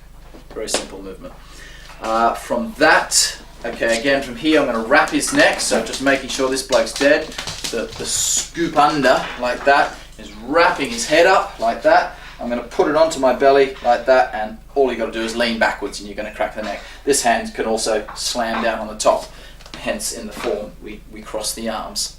So there's the neck broken. Then to finish off, of course, we bring it back to here. So he's throwing the right palm strike, bang, fingers across the eyes, stick your fingers in his eyes, control the arm, and across his kidneys, break his back, like that. Maybe someone's coming in, I'll come over this side. Maybe someone's coming in, bang, with a punch there. So this is that low punch, into there like that. So I'm just taking his wrist, instant grab, and slam my punch straight down in top of gallbladder 25. Again, just in on top of the hip. You're not going to punch the hip itself, of course. You damage your hand doing that. You want to get in just behind the hip kind of thing. So that's your kind of attitude with that one. Last section, back to this side again. He's coming through with a left punch, bump, there's your hinge block, so from there, like that, and hammer fist, straight down to the back of his jaw or the back of the head. This one's just protecting your ribs. So bang, the lean back is more so just for a bit of a stretch. There's no real reason to lean back, but it just it will give you that, you're getting a bit of twisting power as opposed to just this kind of power. You're just learning about opening and closing the backbone in a larger fashion, really. But as I say, that's more so just to stretch out the abdominal area and just give your back a bit of a workout. In application, I'd be more just staying to the front kind of thing. And see how there I naturally just controlled with my left hand. In the form, it's just done like that. In application, your other hand's always there in that backup position, so that, well, I might just feel like his arm's just not quite enough out of the way, so I'm just going to give it an extra slap before I come in with that one. Okay, last section now. I've done my hammer fist to there. Ben's coming through with 2 hands to my neck, and I'm coming through with 2 penetration punches straight to his stomach 9 points. Remember, a penetration punch, you don't have to block his arms first and then attack to the neck. If his arms are in close, like that, and I go like this, we're both going to get hit. But if I rotate my arms this way, see, I get that nice bump, and also a punch back into here. Last, or almost the last move, bang. Okay, new person, so I've done that to someone's coming through with a right punch, I take the arm and hammer down into here, like this. So that's that shoot the tiger movement. Okay, the final posture, before just the repeats to the end of the form, throwing the punch in here, bang. So same kind of application as before, only using 2 fists this time. So it's a real slam through his arm. Smash him in the arm there, smash him in the knee, of course, with that one there, bang. He's already going to be crumpling to the ground because I've broken his knee with that one. Smash him across the jaw with that back fist, smash him in the back of the head, so it's just a bang bang kind of a punching motion. Bang, bang, and then as he's crumpling to the ground, straight down on the back of his head. Of course, in application, you would have to follow him up as to wherever he's falling to. So that's what you're thinking there. You're thinking, it's all just about smashing this last section. Smash down on something, smash across something, and smash down on top of something.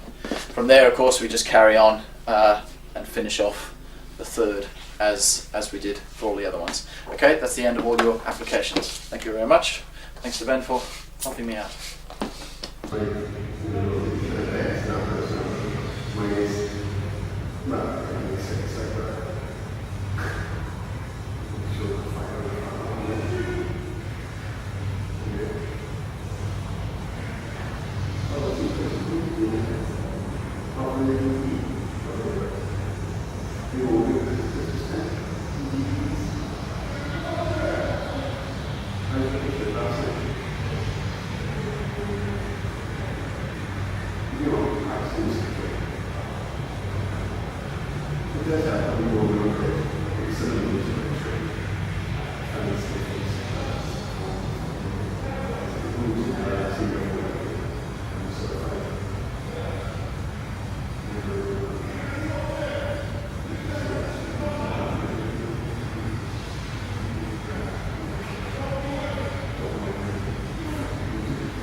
You